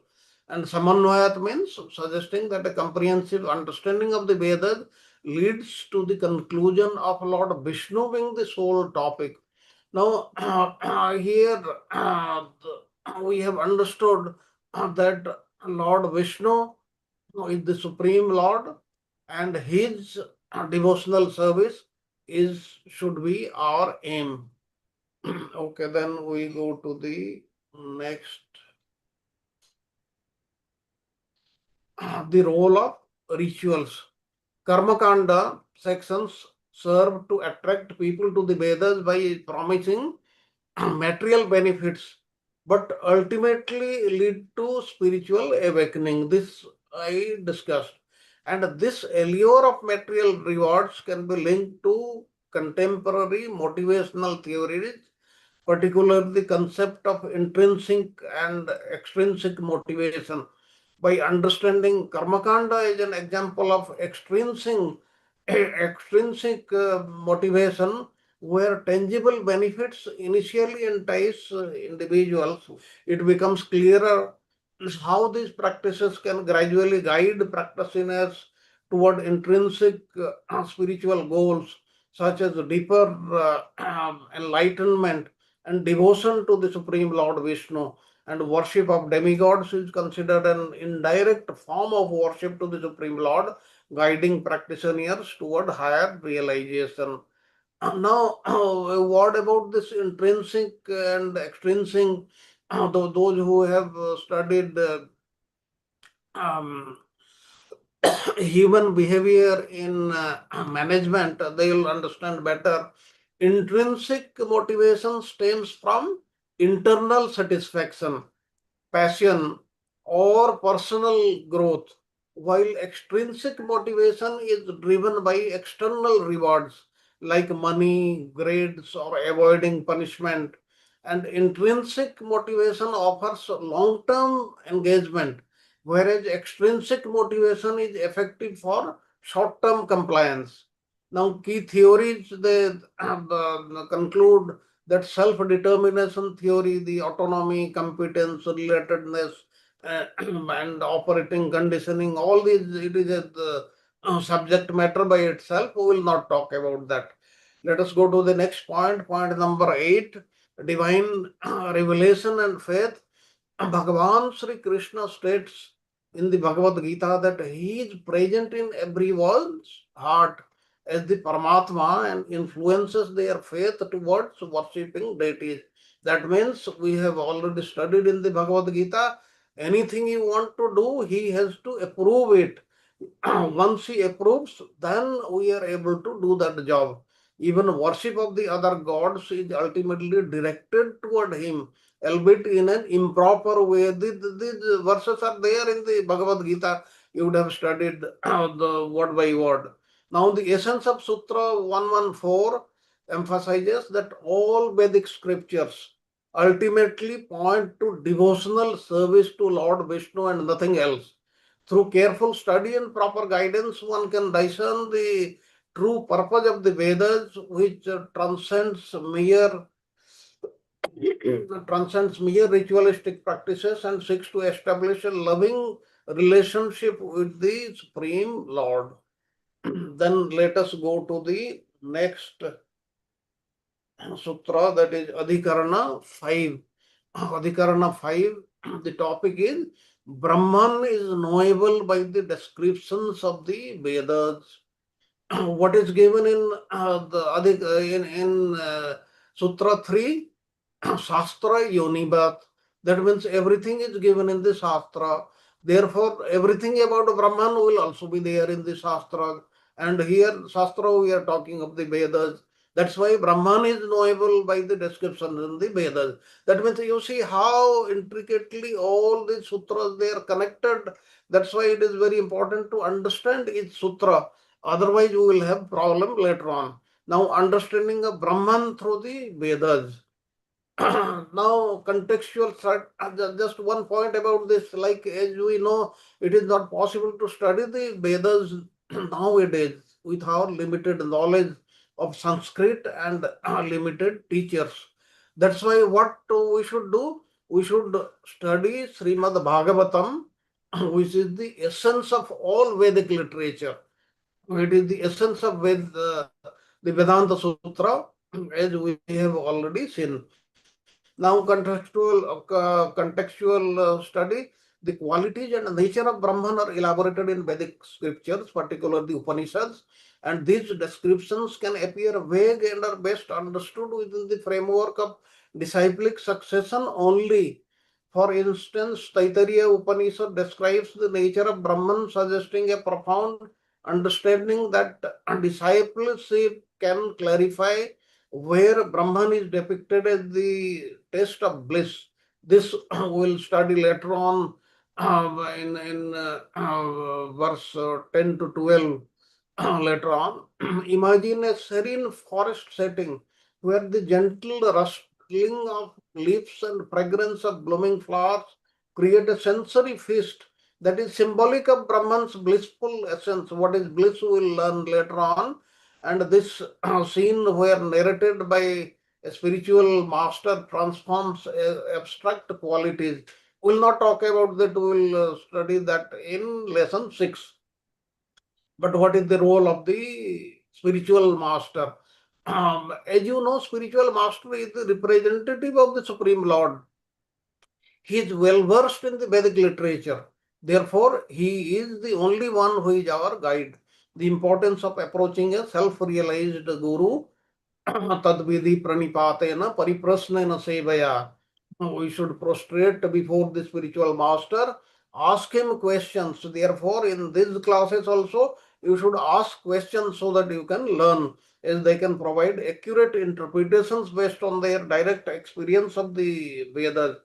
To illustrate this, the story of Nachiketa from Kathopanishad offers a vivid example how Nachiketa he went to Yamaraj and asked questions. The young seeker approaches Yama, the god of death, seeking ultimate knowledge. In their encounter, Yama initially tests Nachiketa with worldly temptations, but through his humility and sincere questioning, Nachiketa remains focused on his quest for truth.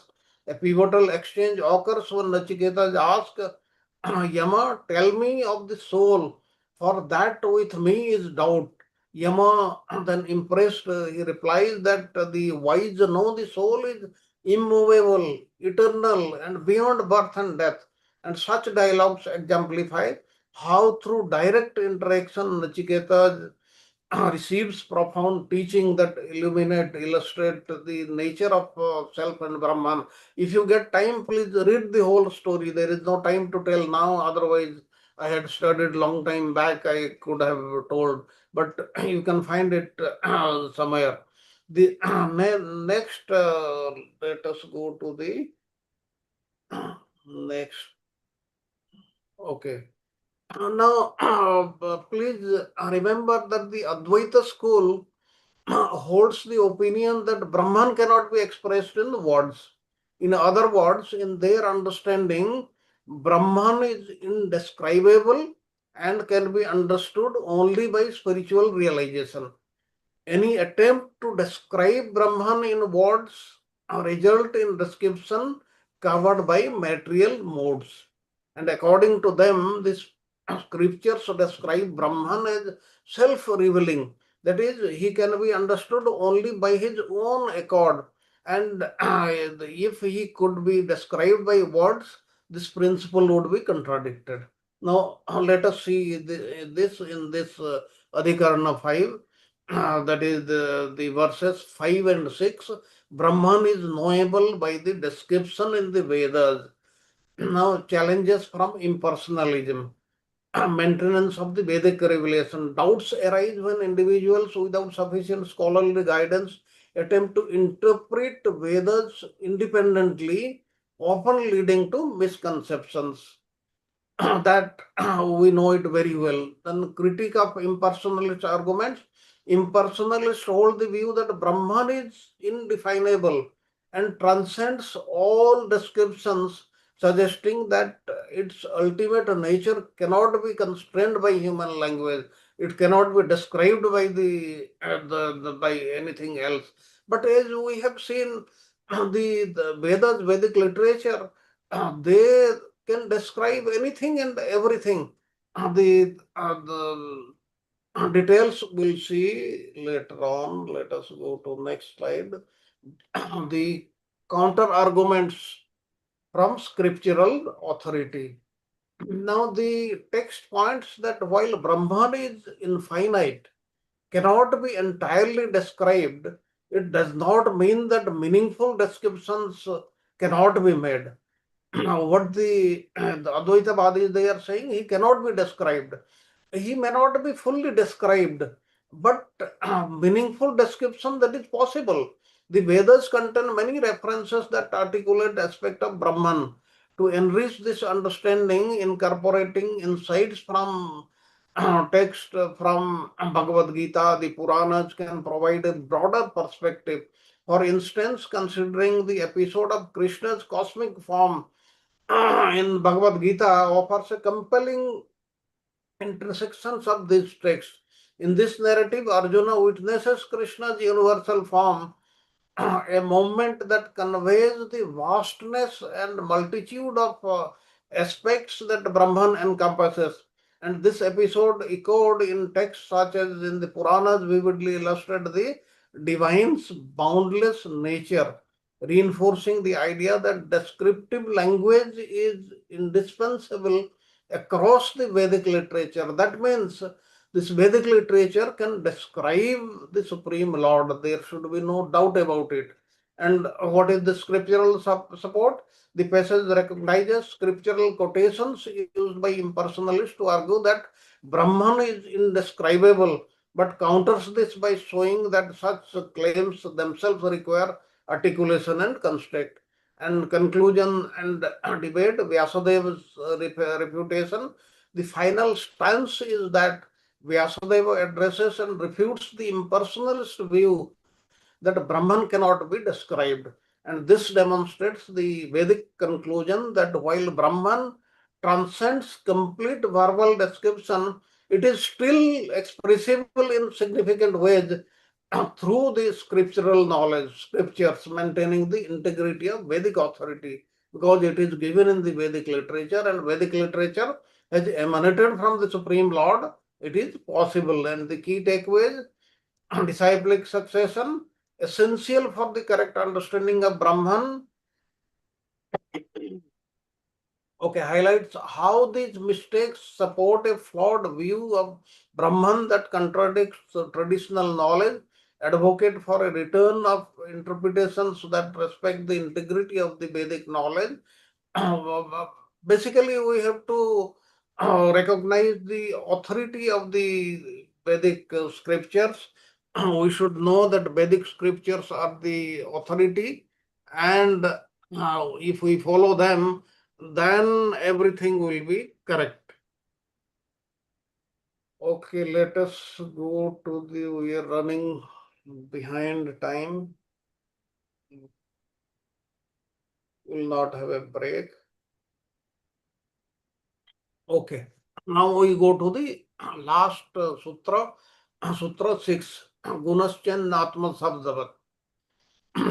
Saguna versus Nirguna Brahman. Whether the Supreme Lord is Saguna or Nirguna. Let us understand this. The sutra addresses the distinction between Saguna Brahman, that is Brahman with qualities, and Nirguna Brahma without qualities. Impersonalists such as those following in the Mandukya Karika or certain passages in the Advaita Vedanta assert that manifested Brahman in the material world is a temporary manifestation. By specifying this primary impersonalist perspective, the contrast with the describability and permanency of Brahman as described in the Vedic tradition is heightened, allowing a sharper dialectic tension. Basically, what it means, Saguna Brahman means with qualities. Which qualities? Transcendental qualities. And Nirguna Brahman is what? Without qualities. Without what qualities? Without material qualities. This is in just what will be described. Eternal nature of Brahman. The commentary refutes the idea that Vedic descriptions of Brahman imply a material form, and Brahman is the source of all energies and remains spiritual regardless of his manifestations. He may be manifesting in this material world, but he does not become material. As per the impersonalist, Krishna, he was material, but we know he is transcendental because it is given in the scriptures. Therefore, the inference follows that Brahman's essence allows manifested in various forms is fundamentally spiritual and not material. Explicitly stating this inferential step guides readers through the reasoning that while Brahman may appear in multiple manifestations, his core nature is essentially spiritual in nature. Now, let us understand this sutra a little more. Gunaishchan Natma Sabdat. Gunai means Saguna Brahman or Brahman's potencies. Chet means if. Na means not. Atma means Atma. Sabdat means because of the word. And what we have understood so far, if one says that Brahman described in the Vedas is Saguna, manifestation, Saguna Brahman, manifestation of the modes of material nature and not the original Supreme Brahman himself, then I say this cannot be true because Brahman is described in Vedas as Atma. And this is in very brief the meaning. Let us go to the next slide.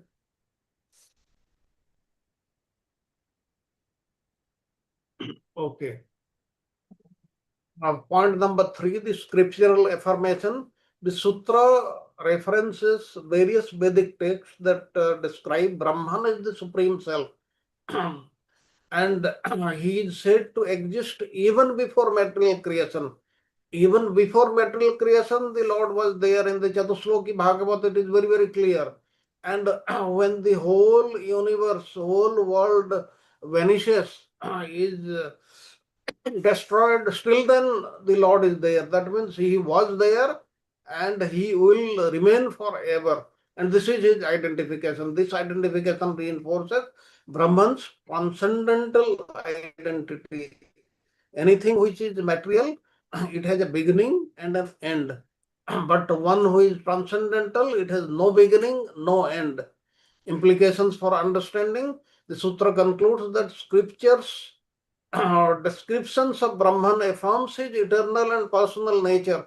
The term Atman specifically point to a transcendental personality rather than a material personality, material quality. And Sutra 116 thus clarifies that descriptions of Brahman as Saguna do not imply his materiality. Instead, they affirm his personal, eternal nature. He is personal and consistently underlying the Vedic perspective of Brahman. Let us go to the next slide. Saguna verses. This we have seen. This also we have seen. Okay, this is the one.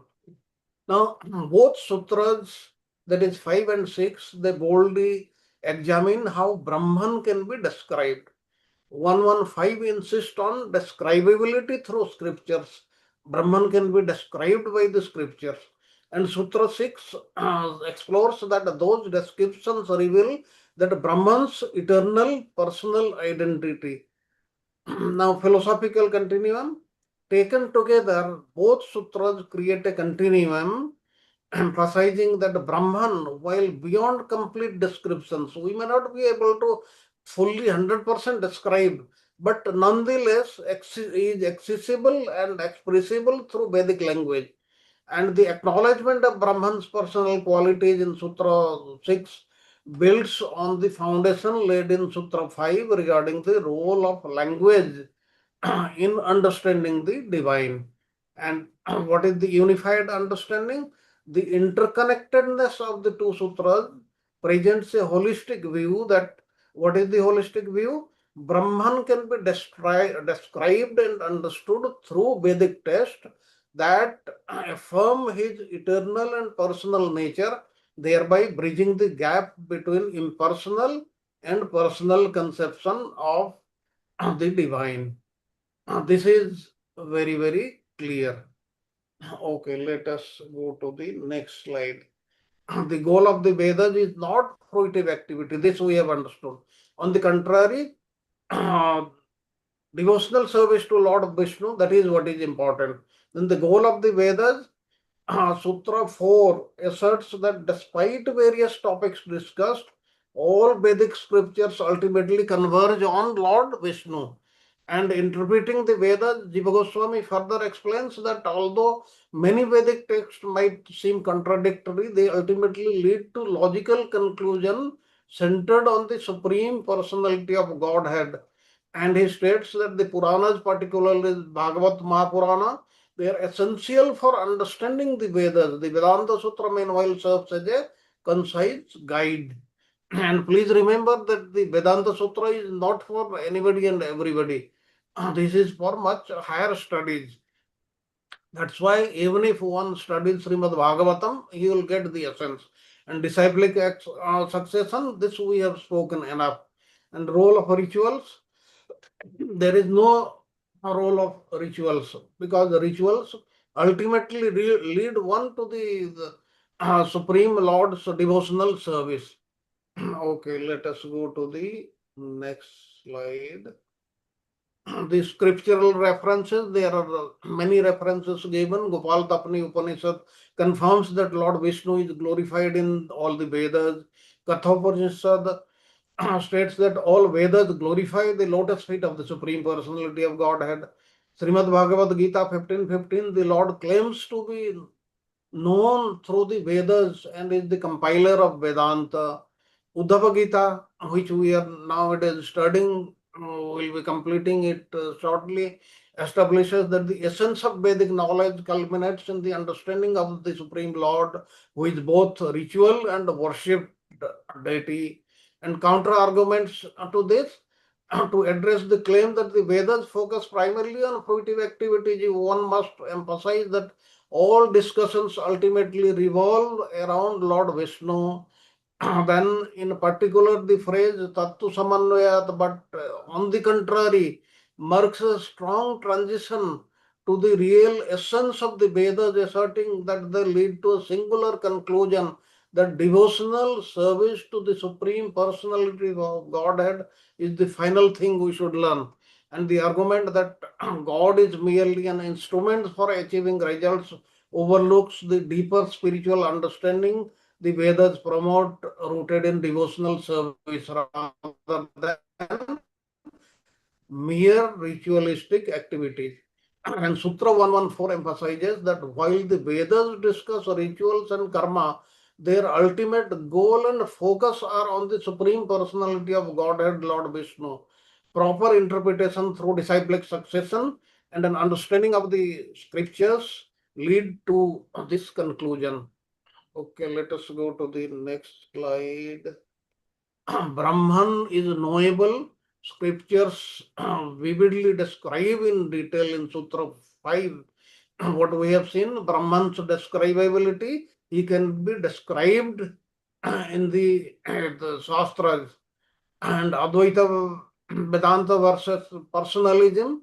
Advaita Vedanta, they said that the Lord is impersonal, he cannot be described, but the Vedic literature, they describe to some extent, not 100%. And personalist perspective, the Lord is a person, that has to be understood. And Taittiriya Upanishad emphasizes the limitations of language and mind in grasping Brahman. And Kanopanishad affirms that Brahman is transcendental and worship worthy. That's why he should be worshipped. And Bhagavad Gita, 9th chapter, describes Krishna's roles and attributes. And scriptural support for Brahman's knowability. Vedas are the authority. The various Upanishads, Bhagavad Gita, they give the proof.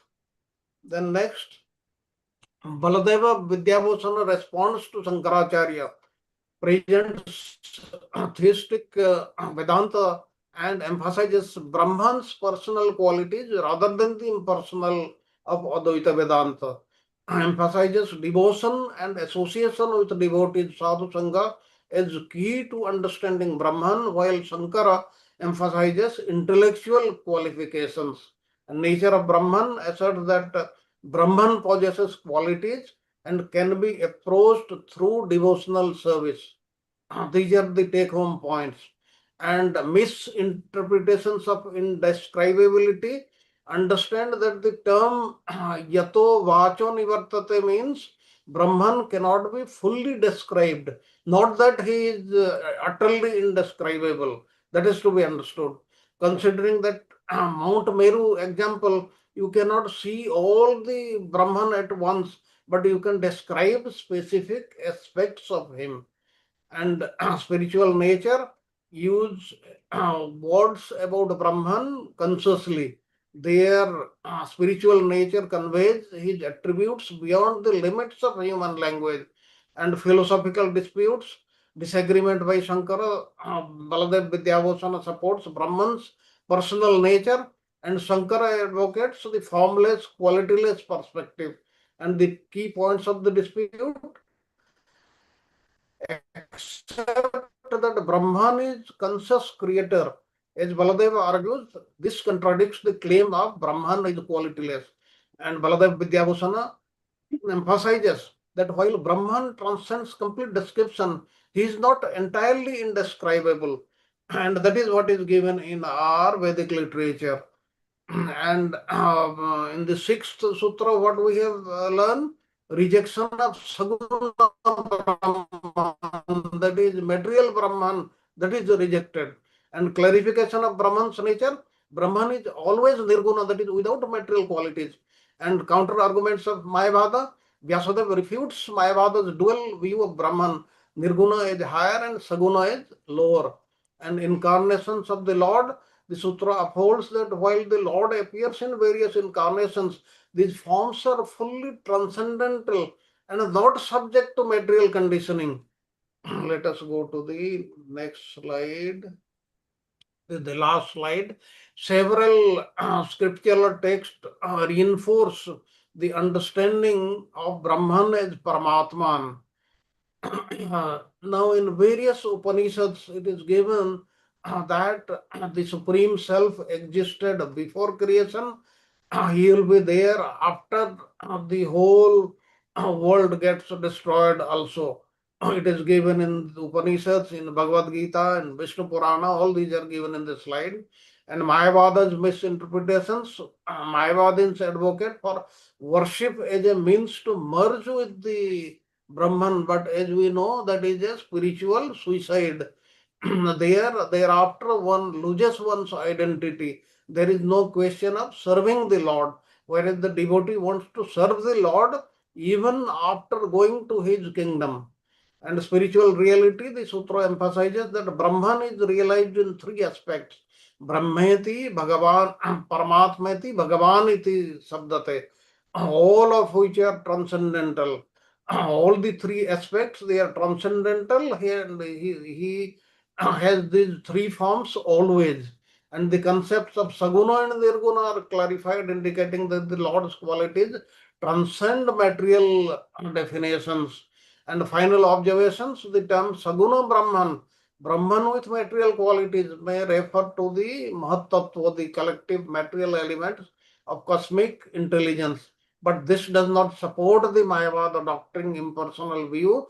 The essence of the argument is that the Lord remains personal and beyond material influence, regardless of how he may manifest. And in conclusion, the sixth verse establishes Brahman as a personal transcendental reality, not to be mistaken for material reality. And scripture support it, rejecting Mayavada's Saguna Nirguna split and reaffirming Krishna's eternal and personal nature, which is essential to true devotion and soul's relationship with Krishna. Therefore, we should establish our relationship with the Supreme Lord and engage in devotional service all the time. And here I have come to the end conclusion of today's lesson. If you have got any questions or comments, you are most welcome. We have got 30 minutes. Thank you very much for listening patiently. Thank you, Prabhu. It was a wonderful class. Hare Krishna. I hope you have all, you are understanding the essence of all this. Everything you may not be able to remember, but when a sutra is given, you should know the meaning, because as you saw, all these are connected. Later on, also the connectedness will become more and more clear. Hare Krishna, Prabhuji.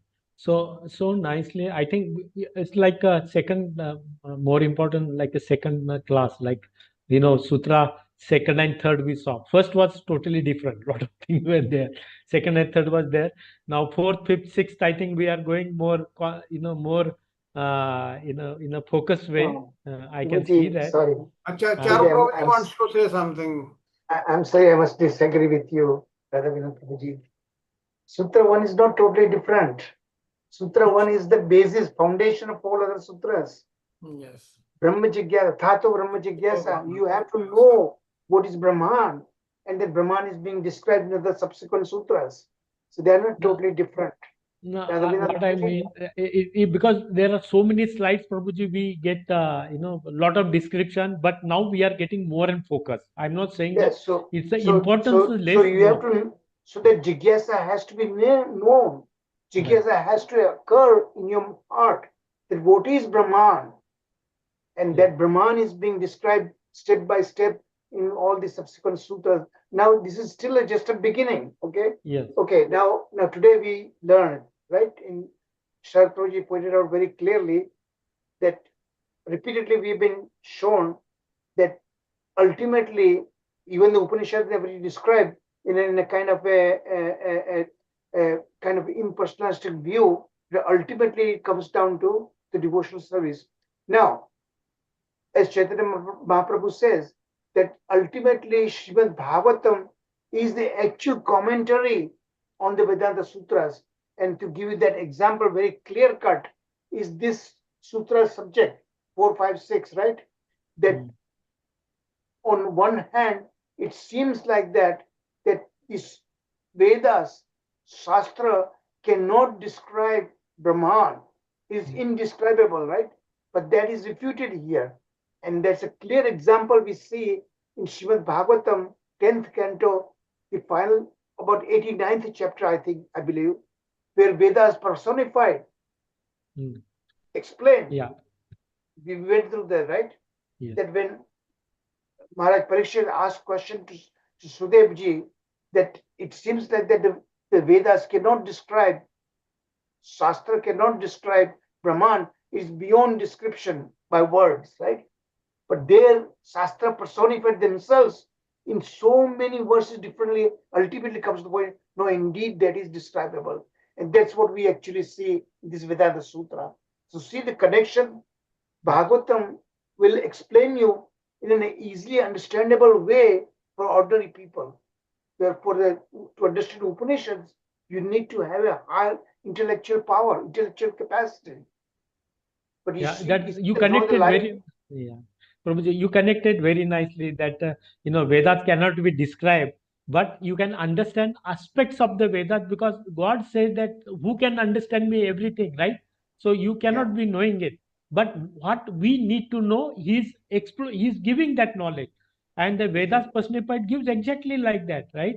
So again, the same essence is carried here. You connected very well with Prabhuji on that.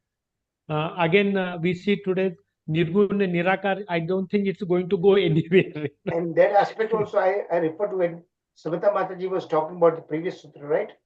That what impersonalists say, the ultimate Brahman is Nirguna, Nirakara, right? But the Nirguna aspect of it, you need to understand properly. Bhagavatam tells us Nirguna means what exactly? That it is beyond qualities, but it's beyond material qualities. It has a superior spiritual qualities. Okay. So that you need to properly understand that.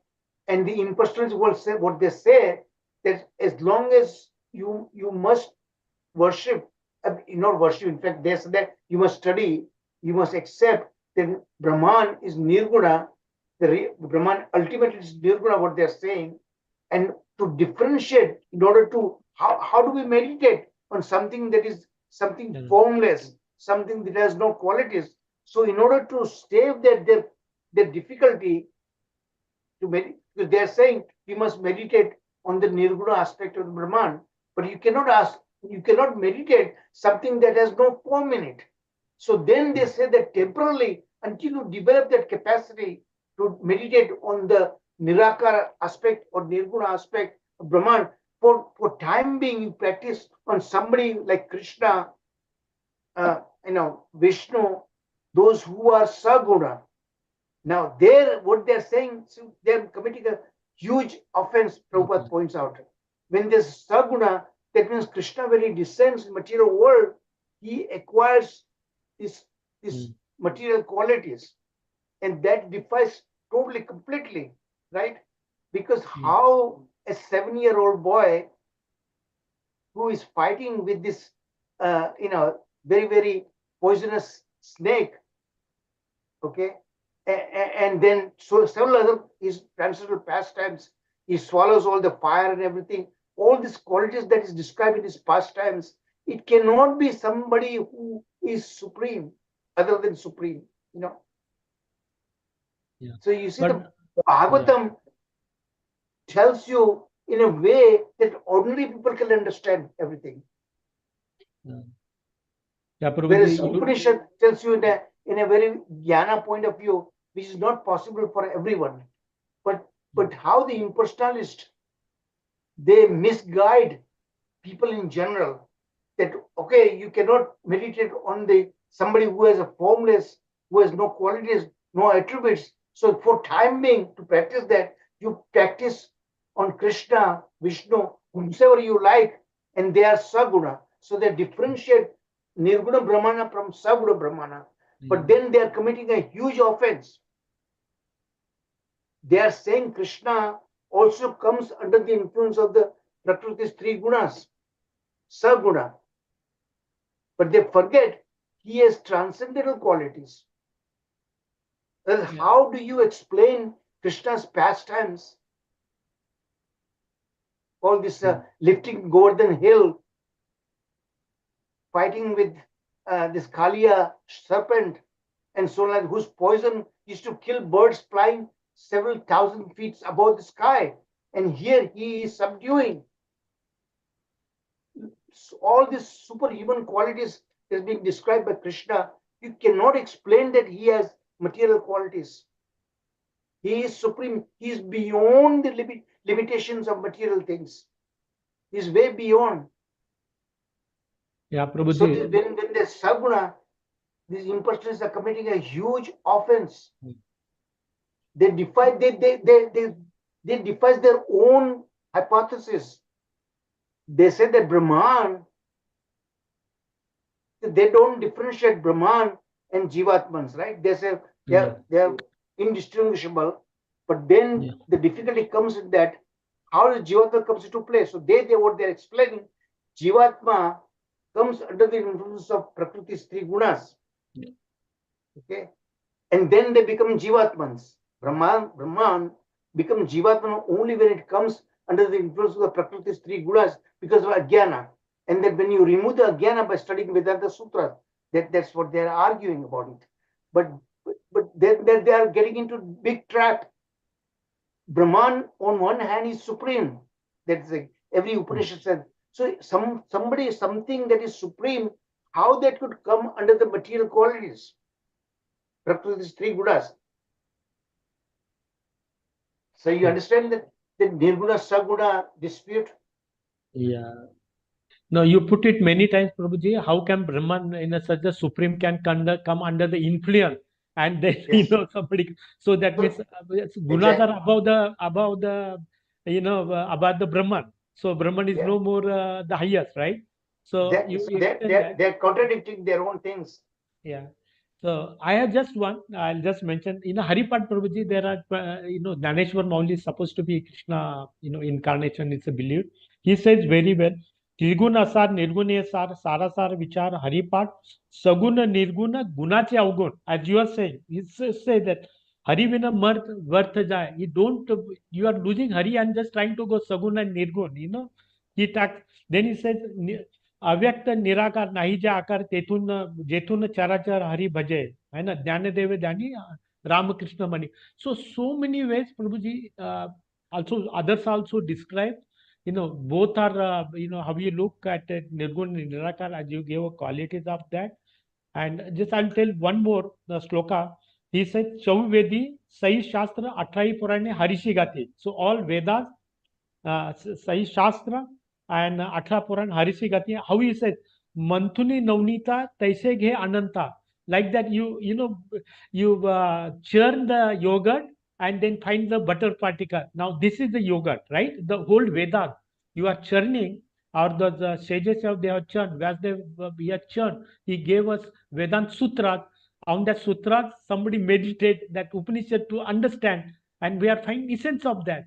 So how nicely it connects also, Prabhuji. I was just pointing out the very subject matter today we discussed. Sharad Prabhuji described this thing, and how the ties up the Srimad Bhagavatam is the ultimate commentary. I just gave you that example.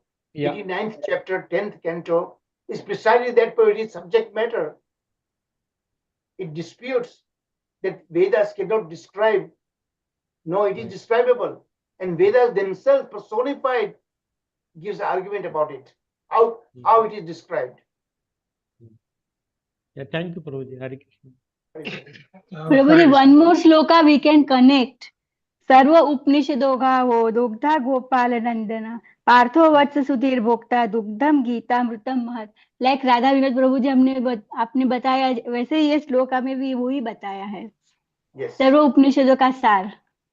We can connect this Prabhu ji also. Right, so Prabhuji? that is the reason why Narad Muni persuaded Vyasadeva that you had talked about these Upanishad, Vedas and everything that ordinary people cannot understand, and you completely avoided the devotional service to the Supreme, which is the ultimate last word of all the Upanishads, that you did not. So you compile Bhagavatam again.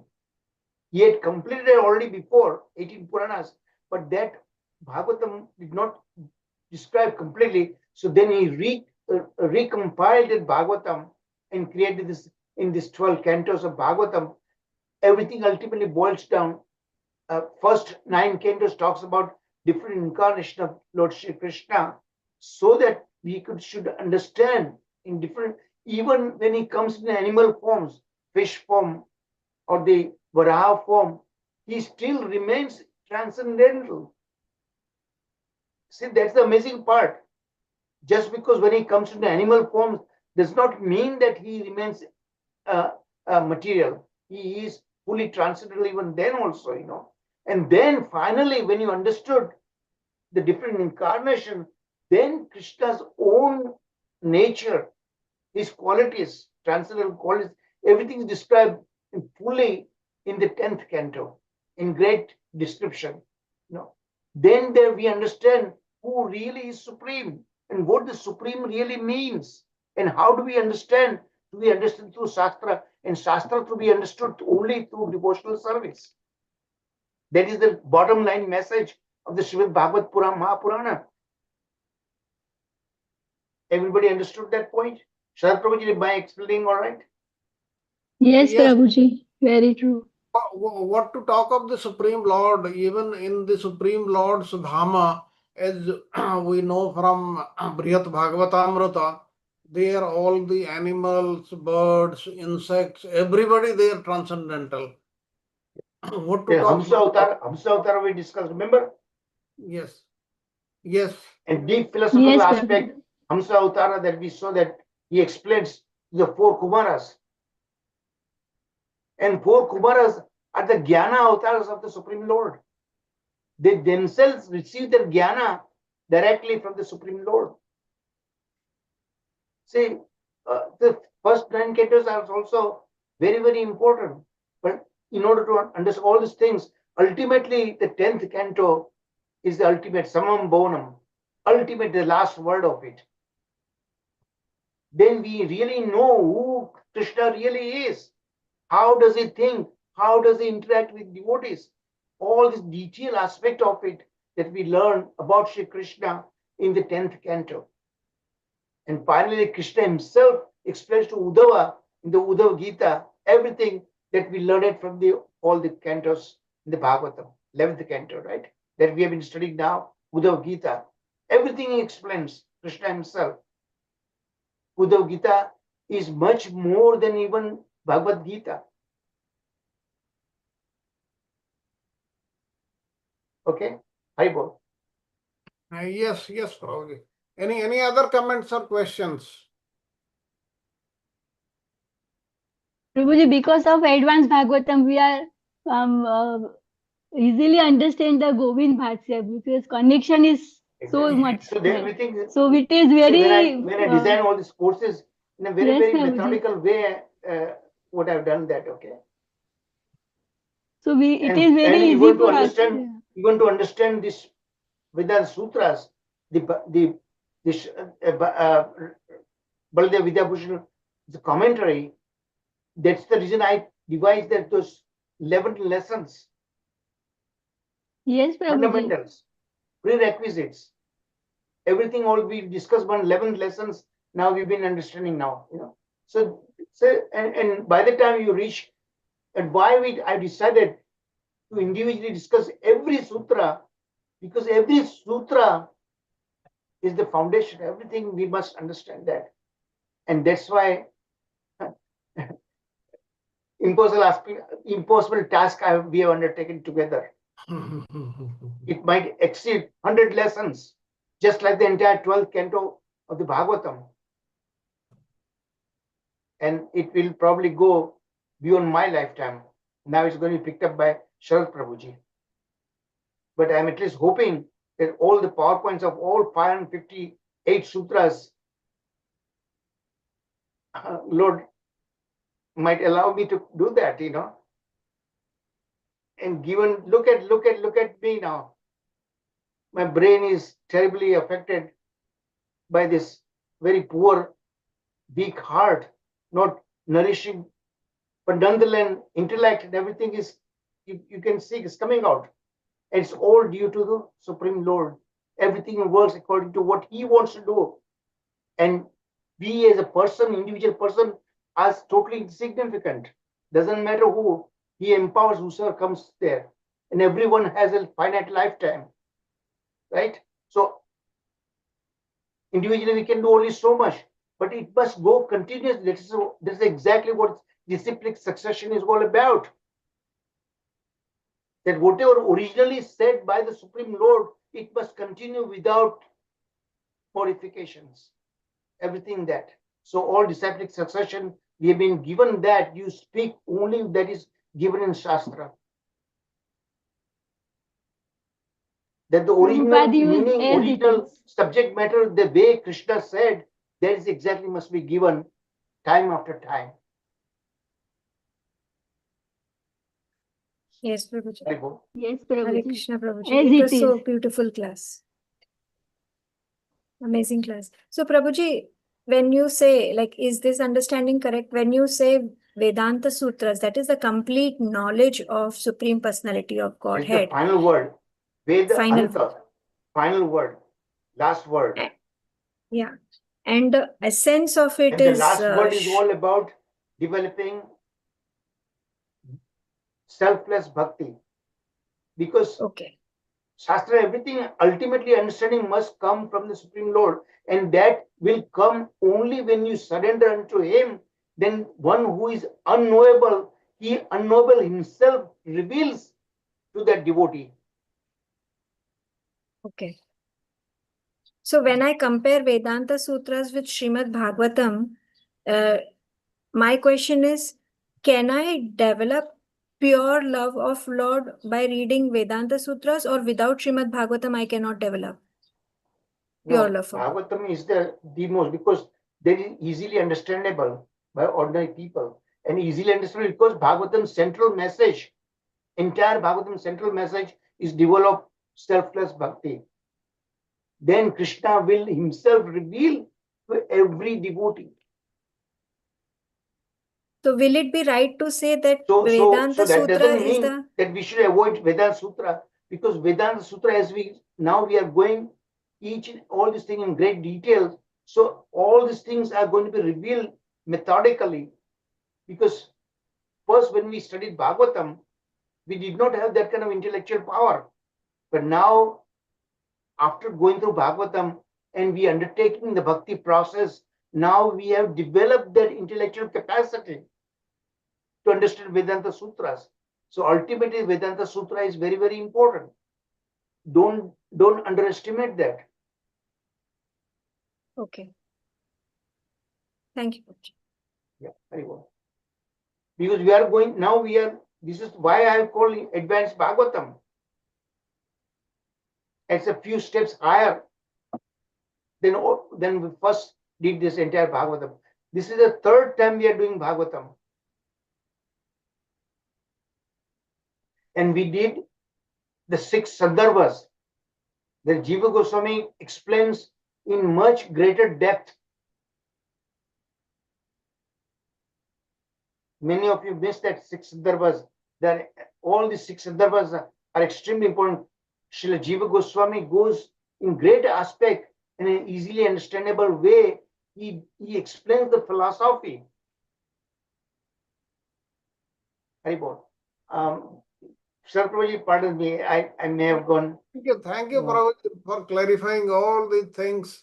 Now they will get into the heart, they will remain in the mind, in the long-term memory, and things will be much better. Very well. Thank you. So, any other questions, points? Sanjeev Prabhuji, Prasad Prabhuji. Oh, they left. Yeah, they're No, there. Prabhu, we're there, Yes, Prabhu. We're just Prabhu, listening, actually, Prabhu. I have a point. So please speak up. Speak up. Yeah, yeah. So we did 3 sutras today.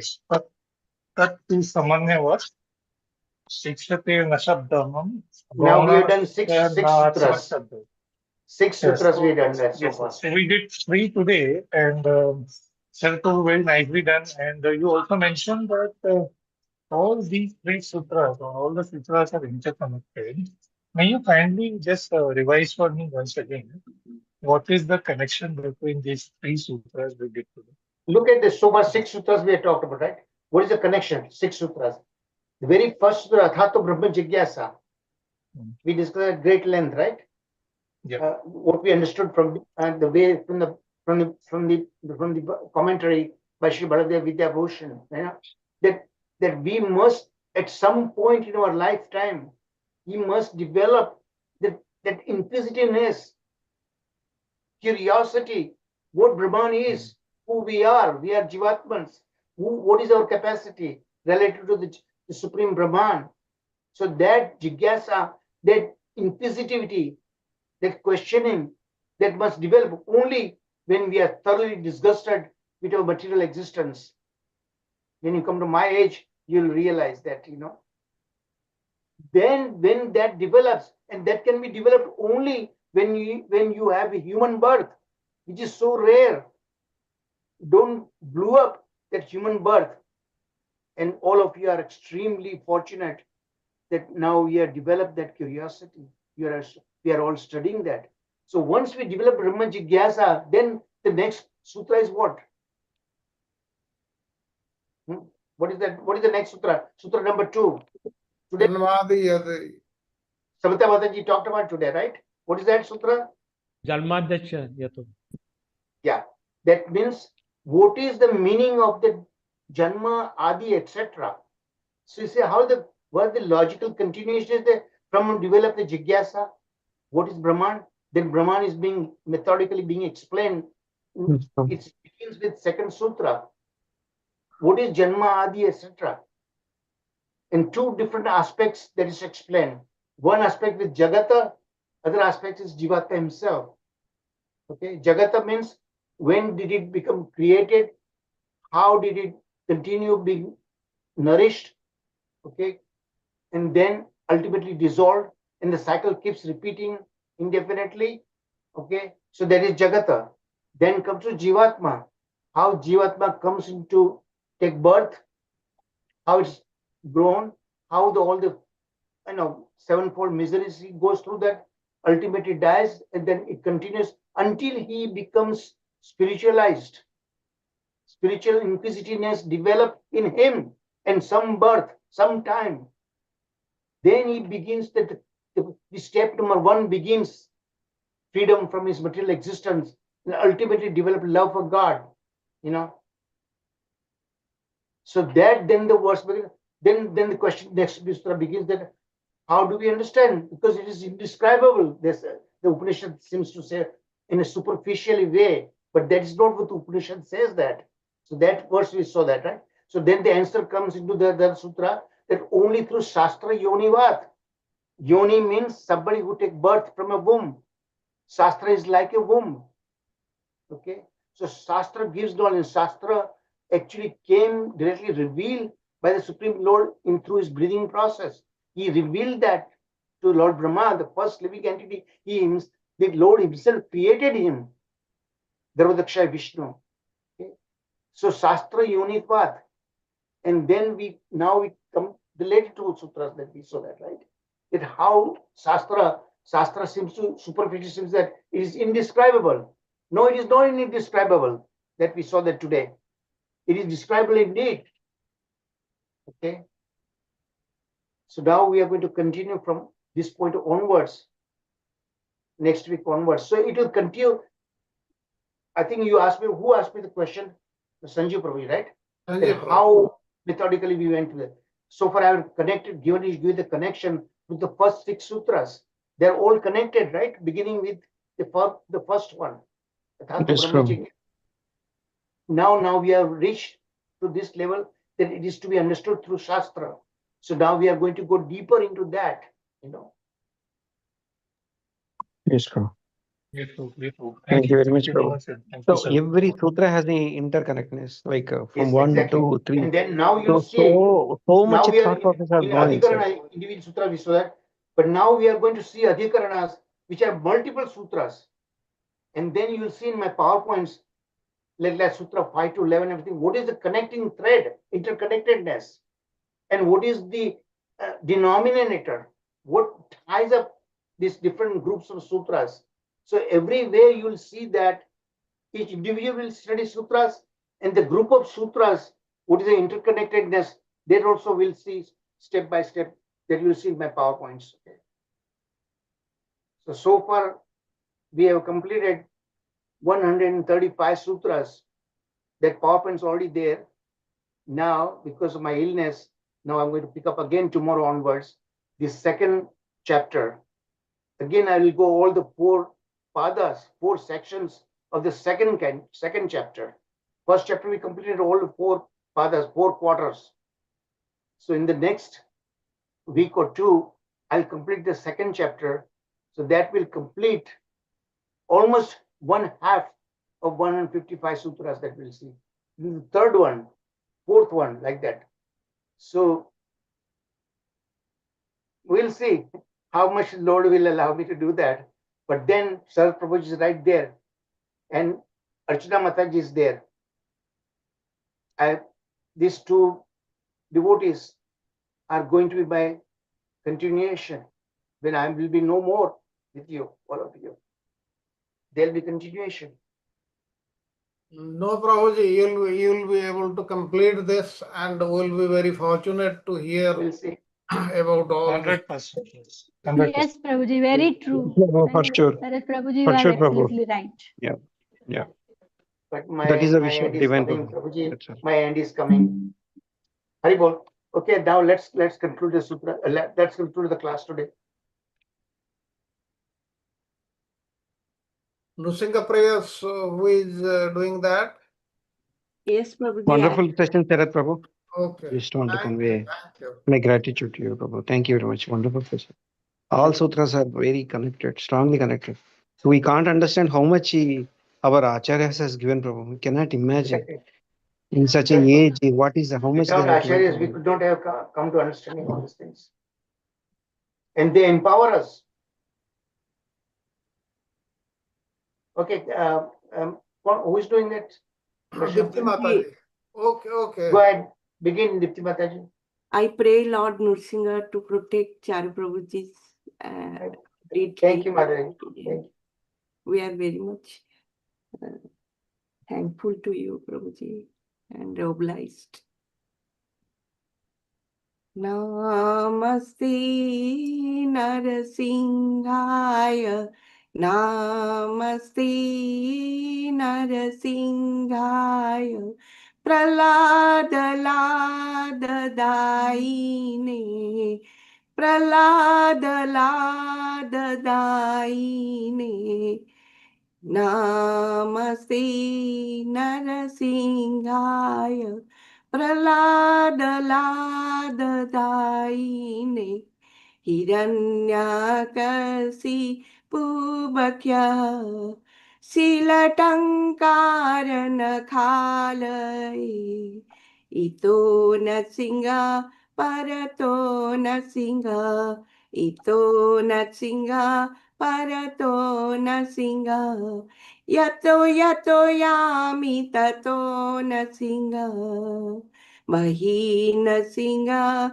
Hrudayena Singa, Mahina Singa, Hrudayena Singa, Narasinga Madi Saranam Prapate, Narasinga Madi Saranam Prapate, Tabakara Kamala Bhari, Nakam Adbhuta Srungam, Dalita Hiranyakasyapu Tanubhrungam, Kesavadruta Narari Rupa, Jaya Jagadisa Hare, Jaya Jagadisa Hare, Jaya Jagadisa Hare, Jaya Narsingadev, Jaya Narsingadev, Narsingadev, Jaya Narsingadev, Jaya Prahlad Maharaj, Jaya Prahlad Maharaj, Prahlad Maharaj, Jaya Prahlad Maharaj, Jaya Jaya Prabhupada, Prabhupada, Prabhupada, Jaya Jaya Gurudev, Gurudev, Gurudev. जय श्री लक्ष्मी सिंह भगवान की जय, जय श्री प्रहलाद महाराज की जय, जय श्री प्रभुपाद की जय, प्रभु जी चारू प्रभु जी की जय, जय श्री शरद प्रभु जी की जय. Let Nrsimhadev protect Charu Prabhuji and also help Sharad Prabhuji. Let all devotees stay set. Thank you, Mataji. Thank you so much. And thank you, all of you also. And thank you, Sharad Prabhuji. Thank You you. did it on my behalf. So wonderful. Thank you. Thank you, Hare Prabhuji. Krishna. Thank you very much. Hare Dandavat Krishna, pranam, Prabhuji. Sharad Dandavat Prabhuji. So pranam. wonderful class. Take Sharad care, Prabhuji, Prabhuji. please take care, Take care of Prabhuji. your health. It's important. Thank you, Yes, sir. Prabhuji. Lord Krishna is there. And your Yes. prayers. May Keep your Lord prayers. Krishna bless you very protective life, healthy life, Bhaiji. बहुत बहुत शुक्रिया बहन जी, बहुत बहुत शिला शुक्रिया गोविंद आपको. भाष्य की जय हो. हरि बोल. Jai Ho. Thank you, Hari Prabhuji. Bol. Dandavat